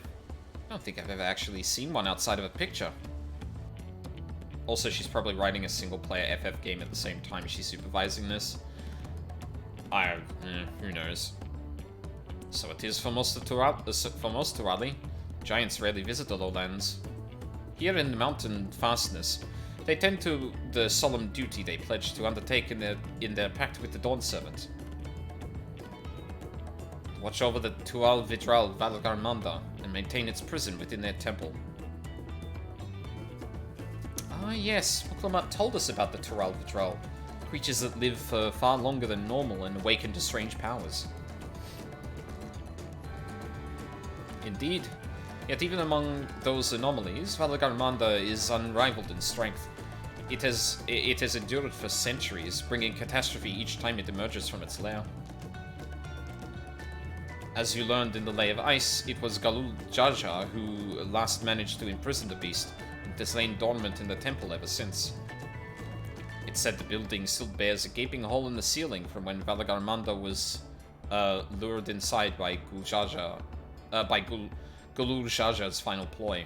Yeah. I remember seeing a screenshot of, like, it being, frozen in ice.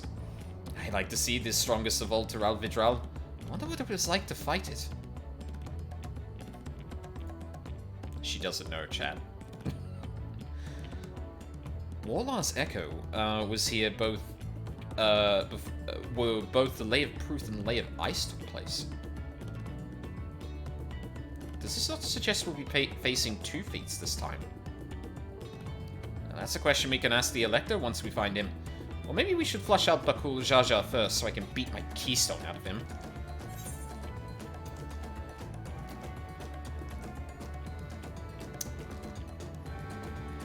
I feel like Aldine would elect for the Elector. Because he'll turn up. He'll turn up when we look for that, I think.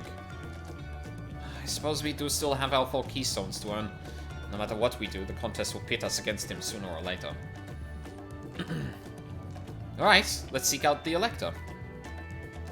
And I suggest we pay a visit to Karioza the Gracious, or so their temple is called. The Moblins told me that High Luminary Gerfeler is to be found there. If we are to ask someone for information, then he seems a wise choice. Not yet. I think I need to see the story play out a bit more. But, like, I'm thinking of Kona's motivations as compared to Wooklamat. And so I don't think any of the 4 would agree with either of the Mamulsha, right? I think that's off the table entirely. But Ray's not going to agree with Koana. Will would not like the reliance on Magitech. Vevern would see through him because she's a teacher. Like, she knows an over-enthusiastic student who's not getting the point. Like, she would read him like a book, and the instant she sees him, he'd be like, nah. This kid's not it. I feel like the only person that might actually team up with him is Aldine? But at this point, I'm thinking the three end up with Wooklamat. Aldine ends up going with Thancred and Urianger.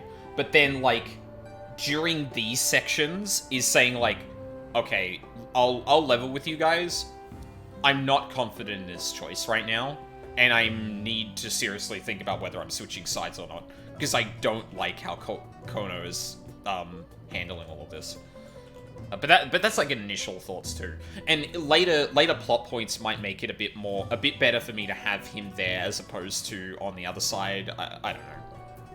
It's the kind of thing like I have general ideas of, but like usually at the end I've got a clearer idea because like for certain narrative purposes I might want someone on Kona's team specifically to contrast and pick apart something about them, and the only person I feel like that fits at the moment is Aldine. Like, essentially seeing something of his younger self reflected in Kona that got torn to shreds at one point. But yeah. That, I still really want to write stuff about. I've got an idea for a fic for Aldine that's just, like, exploring his kind of motivations and that, but...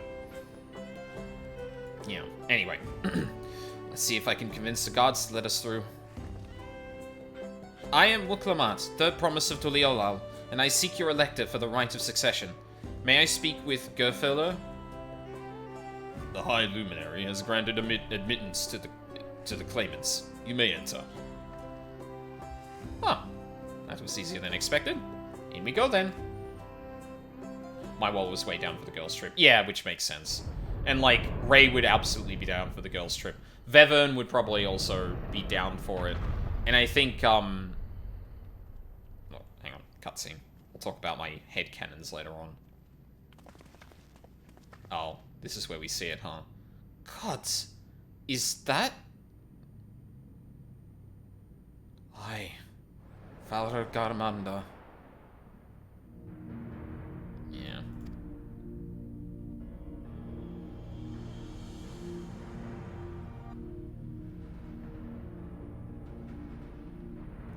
Welcome.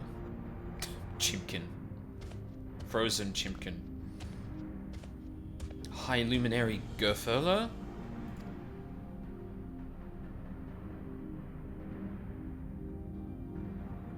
He is not here at present. I am Luminary Zermerwer. This is the Sky Ruin, Valagarmanda?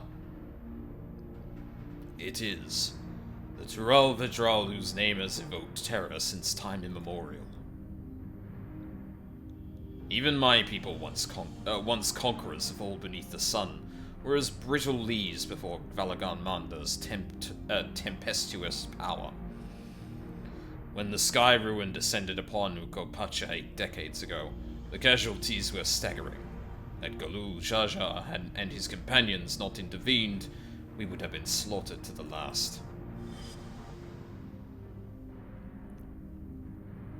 The titanic battle with Valagarmanda raged for 10 days and 10 nights. As their foe fought on tiresome and relentless, our heroes were pushed beyond the limits of their endurance. Thus did the head of reason concoct a desperate plan. Galul Jaja tricked the Sky Ruin into losing control of its own ice magics, causing the unwitting Taral Vidral to encase itself in frozen ether.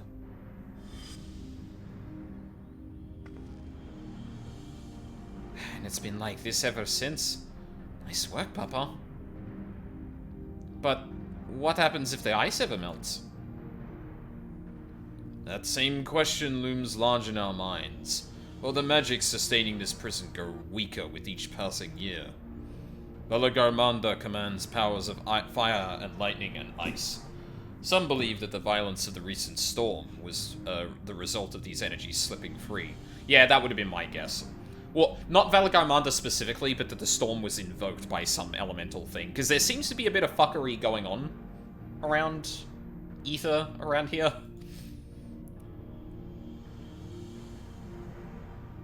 The Raging Tempest from Valagarmanda. Setting future worries aside, you are come to attempt the feat of proof, yes? The High Luminary, chosen elector of the Dawn Servant, has left me with instructions for all aspiring claimants. Ah. You are to scour our forbidding mountains and find the waiting Gerfurler. That is to be your challenge. I see. Ah, so the search itself is the feat. You've already spoken with my brothers, I take it? I have. Their expeditions are underway. Then we better pick up the pace. Aye, but we'll need a direction to search in first.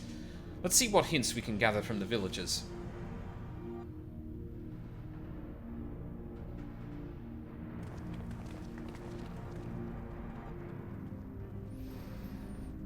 Yeah, we'll be back for you later, chicken. Shit. No, don't do that.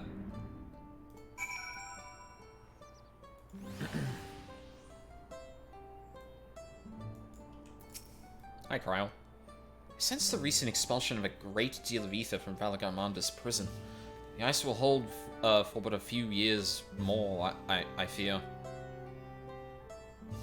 Sense the recent expulsion of a great deal of ether?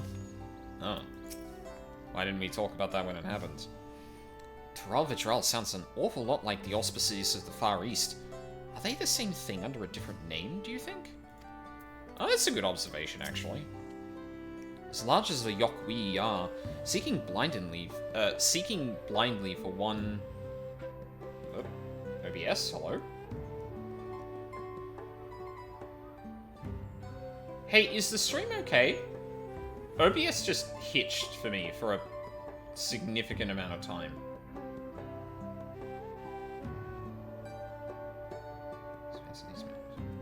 It's good on my end? Okay. For one, in the expanse of these mountains would be an exercise in futility. We need more information. Agreed.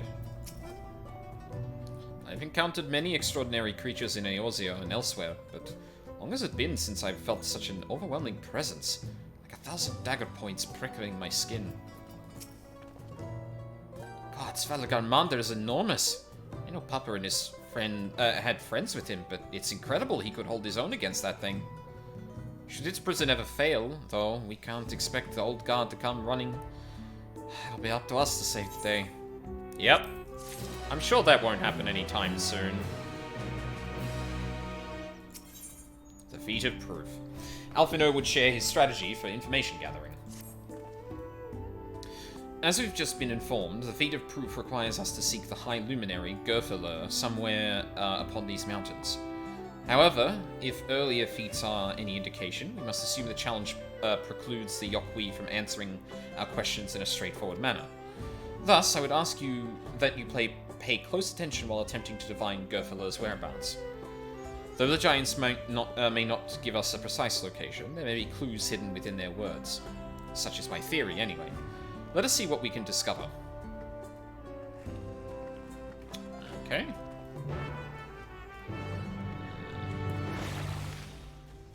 Yorger War. Hi. Hi, Luminary. No, I've not seen him today. Let me ask you a question. The Ishbral, who came out of the temple earlier, was that really the third promise? She seems rather unimposing. How was she meant to succeed the mighty Gulul Shaja? Haven't seen him today. Noted. 348 west. Oh. That might be somewhere behind. Oh no, not 10,000 steps. That's 10 times worse than the one in Australia.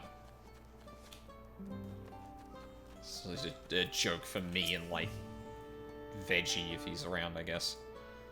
Asking after the High Luminary as well, are you? I know not where to find him, but I do hope you have the opportunity to speak together. He is a great man with a deep reverence for our traditions. These glyphs we carve, for one, he affords them as much value as any treasure we possess. They are records of lives lived. Your arrival, too, I will etch into the stone, that the story of our meeting may endure for untold turnings of the sun. If you are curious about our ways, then I bid you visit Proof, to the northwest of here. It is one of our grave sites. Oh. Huh. Interesting. I made this a free spot. Yeah, I did. Good.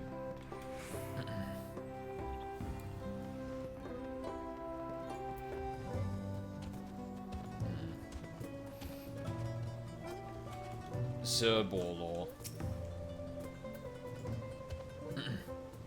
Ateliolalan. Oh, you're far further, from further away than that, I think. As for the High Luminary, I can only guess where he might be. He is warder of Skyruin, but also keeper of the sepulchres, and his duties often take him outside the village. Actually, hold on. How do you pronounce that word? Sepulchre. Is it cur or chur? Sepulchre. Sepulchre. Okay, I thought so.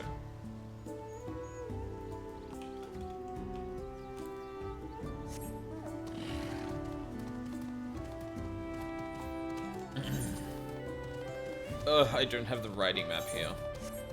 Where is the,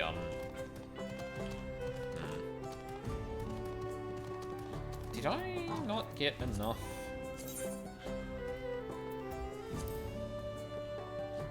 Oh, I'm 2 away. Oh, I didn't get those last night. Weird. Oh, that's right, because I gave up, because I was like, yeah, fuck it, I'll do the 2 fates when I come across them. Ugh.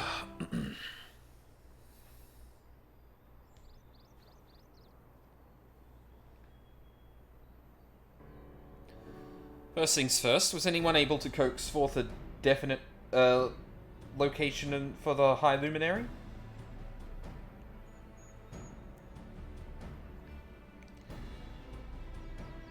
As expected. What then of clues or other hints that might point us in the right direction? I heard that in addition to his usual duties, Gerfala is also charged with keeping the graves. As did I. The Yokwi's sepulchres, appear to hold a special significance in their culture. Would it be appropriate for us outsiders to enter into their burial grounds? I heard that it was. In fact, they encourage it. Proof, you say? And he encouraged you to visit this place yourself? Then let's go and take a look. Even if we don't find Gerfala there, it will give us the chance to learn more about the Yokwi. The gravesite is somewhere northwest of here. Well, we can leave from that side of the village for a start, shall we?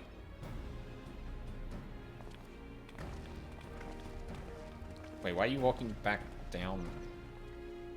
Isn't that southwest? Or southeast? Yeah. I just jump over the side. The warrior's light sneeze explode.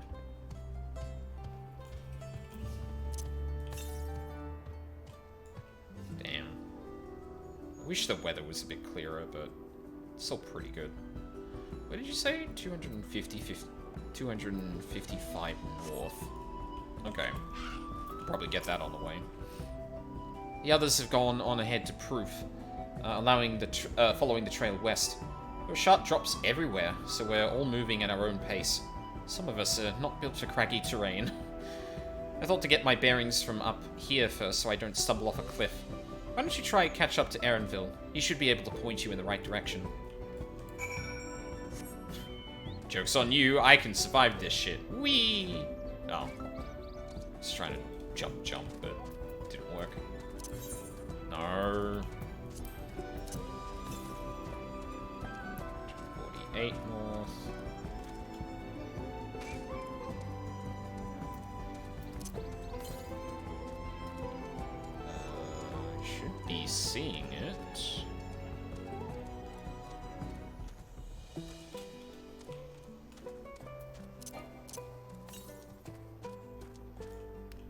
Huh? Oh. Oh. Okay. It's right near town. I'll get that later. Fuck it. You win this round, ether current hiding on a cliff. No thanks, I'm good.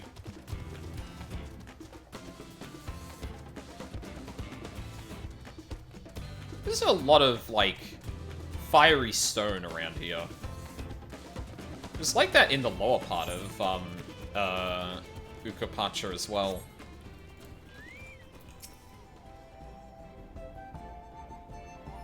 Take a look at this crater. There's no wood, no trees, not even dried grass. And yet the ground still burns.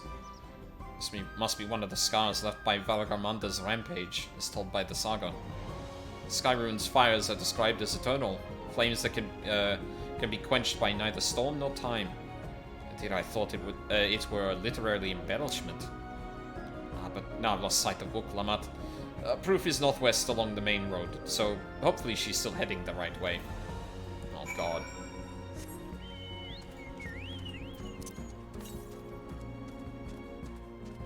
That's still the one we just passed. Please. Give me a different direction than east. Oh wow, this is... You can hit this a lot more than you used to be able to. Oh, northwest. Okay, there we go. Now we're onto something. I hope it's not on the other side of the fucking map that I just missed. 211 to the northwest.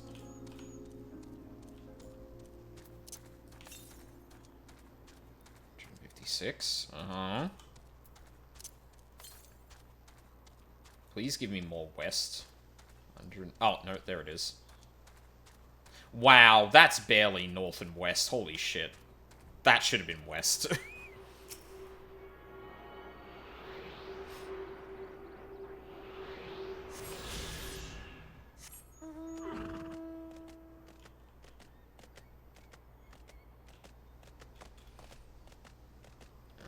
Oh. Patient Gravekeeper. Ah, you've come.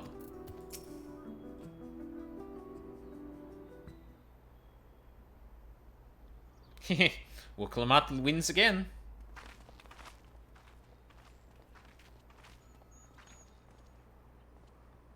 Looks like everyone is here now, so...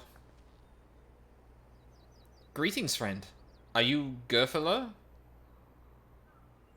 No, I am not. The High Luminary did, however, task me with providing a lesson on sepulchres to those who came in search of him. Oh, so we were meant to find find our way here after all.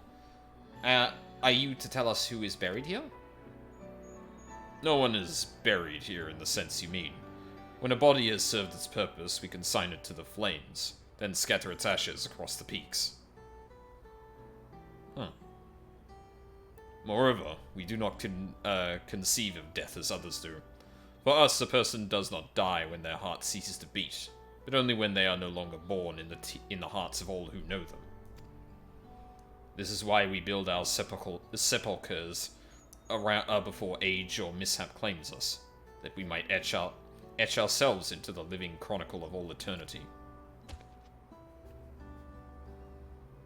This grave belongs to a good friend. His mortal vessel ended its journey some years ago, but he lives within me, even now. Up there stands my own sepulchre. As long as it exists, so too will I. I will endure in the hearts of those who read my grave glyphs, in the same manner my friend does in mine.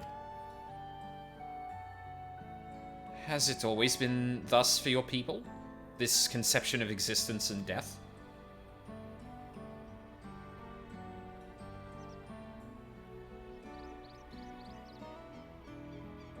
Continue along this path to the indelible passage, sorry. Don't eat the passage. Behold the history upon its walls, and you may find the answers to your questions. And that's what we'll do. Your traditions are fascinating, and I'd love to know more. She says to the party and not him. I thank you for allowing me to share them. For in doing so, will I remain in your hearts also.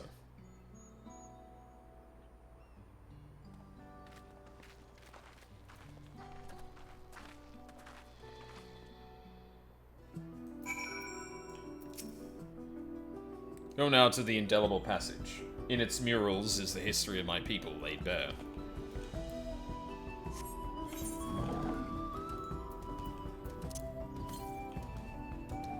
192 east. Ugh, that's a bit out of the way.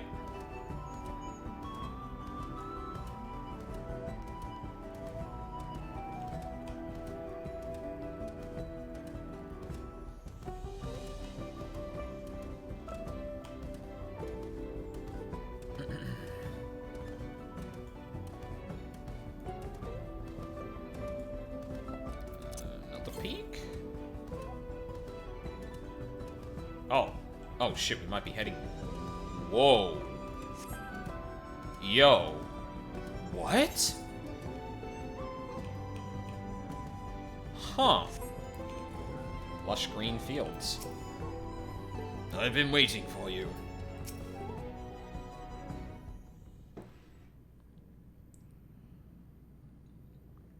Hello. A fellow we met at the proof suggested that we come here. Yes, the High Luminary commanded that I watch for your arrival. As the chroniclers of our people, it has ever been my family's duty to pass on the teachings of the murals from generation to generation. Oh boy. Murals. Again. Sorry, can we go back one? Can we go back one? Oh, they really are magnificent.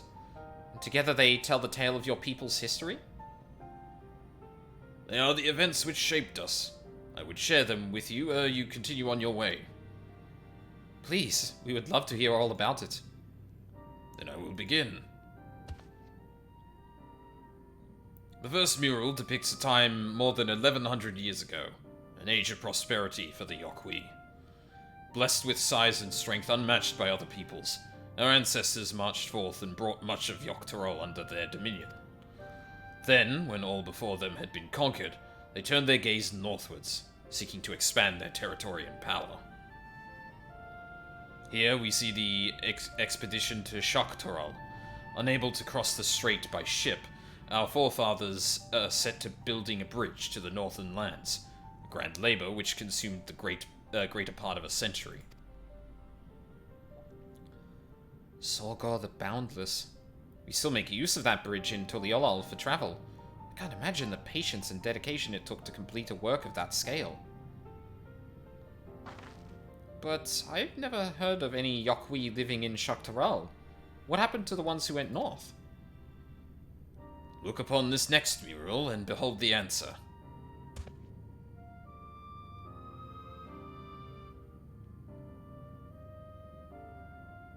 Huh. This scene suggests that many giants perished all at once. What manner of enemy could have repelled their invasion? A foe unnamed and unseen. When the expedition pushed forth into Shoktorol, those 1,000 years ago, its soldiers were felled by disease. Some terrible illness. No virulent plague or newly arisen blight. For the local Tonawata and Shatona, it was but a mild affliction of the sort that comes with the turning of the seasons. What manifested for them as slight fevers and coughs, however, proved deadly to our people. Out of every 10 Yokwi who joined that northern campaign, 9 succumbed to the infection. Those who survived continued to suffer, finding it difficult to sire offspring. Jesus Christ. I've heard of this before.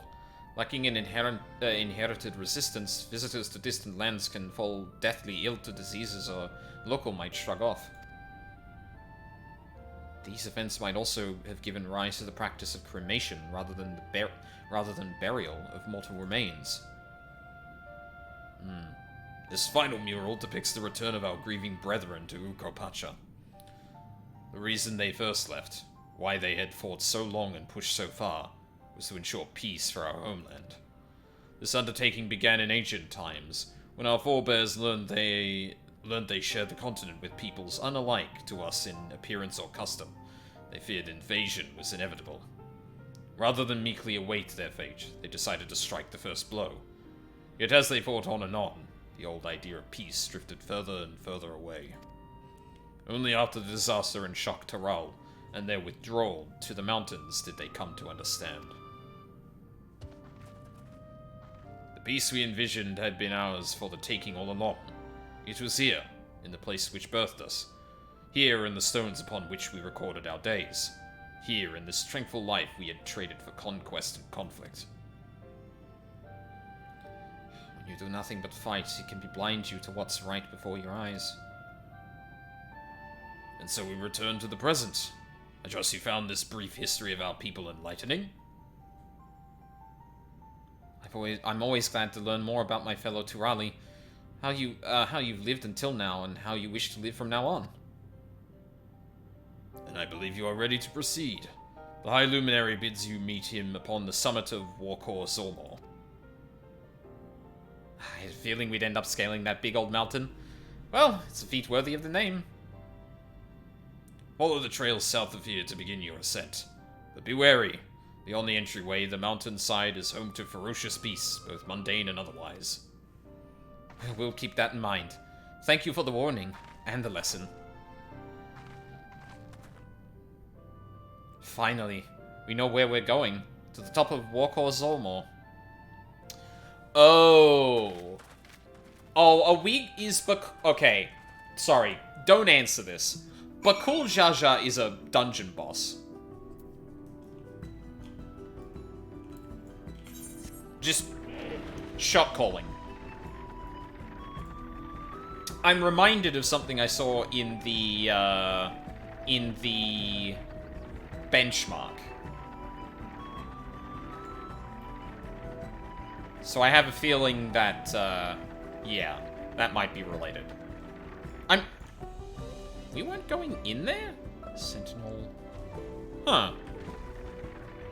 That's interesting we went further up rather than through the... I should be checking my ether currents. Oof, okay. This thin mountain air is going to be the death of me. What? How long have you been standing there? I was just taking in the scenery is all. Come on, we don't want to fall too far behind Alphino and the others. Oh, I should have talked to Wooklamat before we did that. I thought she might have said something before moving on. Flint? Oh no. No thanks, no thanks, I'm good, no thank you. Here, have these. Easter eggs for you. 78 southeast. I think the dungeon boss is this tan I'll be catching at the beach. Yeah, okay. Alright, yeah, alright, okay. The true size of a mountain is never more apparent than when you're standing right at its foot. I hope we come across Bakul Jaja on our way to the summit. We still owe him for the troubles he caused us in Kozamauka. I fear I won't be of much use to you as a guide past this point. Even in Tuliola, there is precious little written about the sacred peak of Warkor Zormor. Beyond whimsical poetry, that is. Cast a rejuvenating spell on Wooklamat, given our indomitable third promise is feeling the strain of these slopes. You remember how the chronicler was saying that the more they fought, the further away they moved from the idea of peace? It occurs to me that if Zoralja is... Fucking goddammit. Zoralja is attempting the feat of proof, then he will have heard that same lesson. I can only hope it's made him reconsider his own stance on educating people through war. Somehow I don't think it's a... The High Luminary. Wooklamat gazes up at the summit of Warkor Zormor.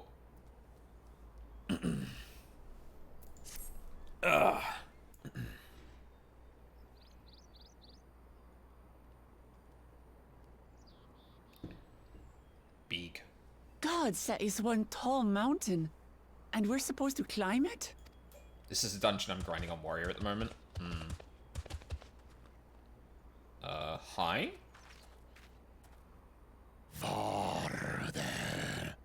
Tomar. Tuliorlu.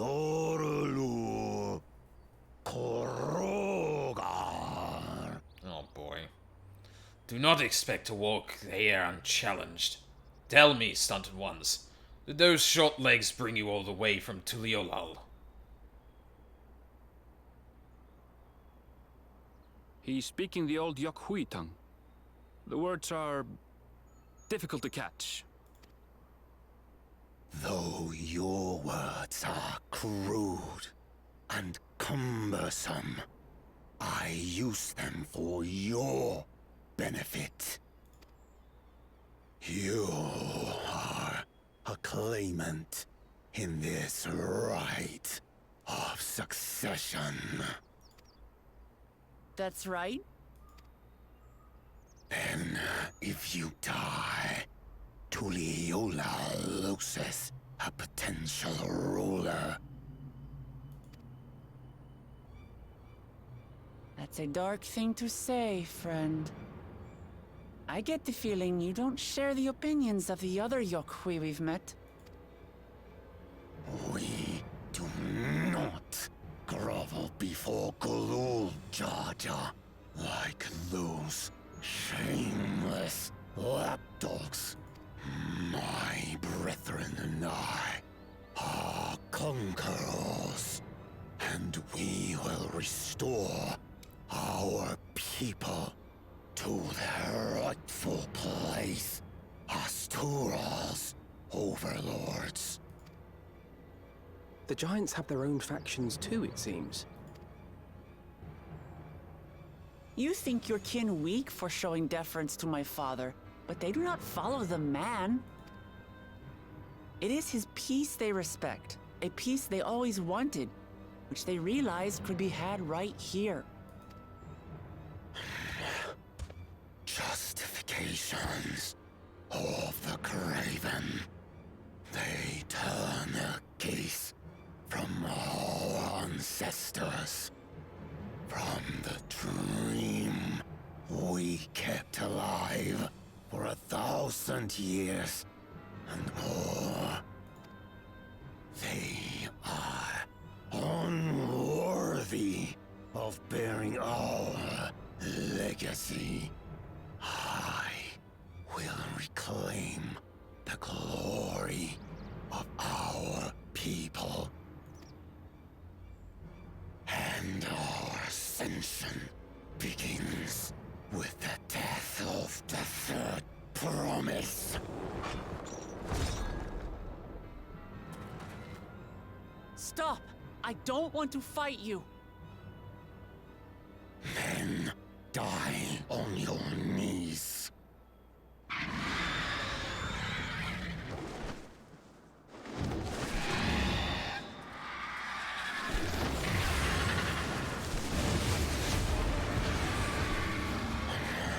Opportunistic vermin seek to feast on us, do you? Get down here! Your neck will be the first I snap this day!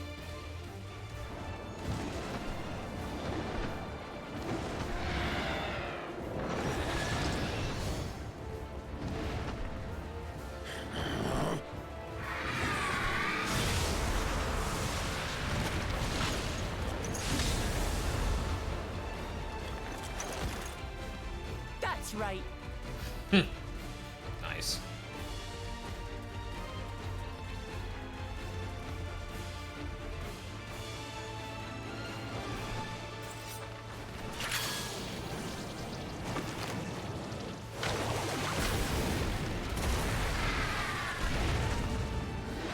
Fuck off, asshole. I was gonna say, I was of two minds, either wild animal or actually sent there to calm things down. Because, what the fuck, they're on the right of succession. Stop that.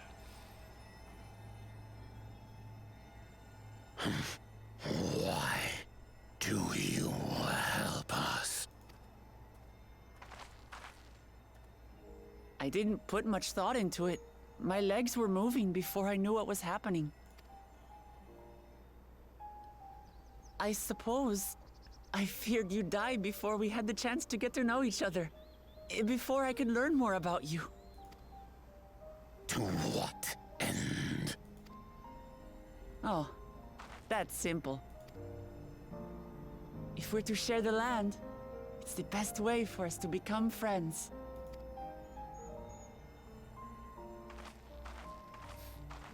How is he? He'll live. Not quite ready to walk under his own strength, however. If you could stay and tend to him, the rest of us will continue on to Woko Zormor. Understood. Be careful up there. But who's gonna heal? This changes nothing. We will not forsake our conquest. War through As the you kiss. like. You want to kill me, you're welcome to try. But right now, you might want to worry about your comrade. See, this is another situation where I feel like we shouldn't be leaving Alphino alone. On a mountain of that size, there are bound to be creatures even I've never heard of. I'll trust you to lead the way. Then we climb. Grifurlor is waiting. SE knows how we've run experts the past 7 years. Yeah, true. True. Yeah, I must admit, healing my first dungeon, I got only warriors. I don't know if that's been a trend in the expansion so far, but I've only gotten warriors so far.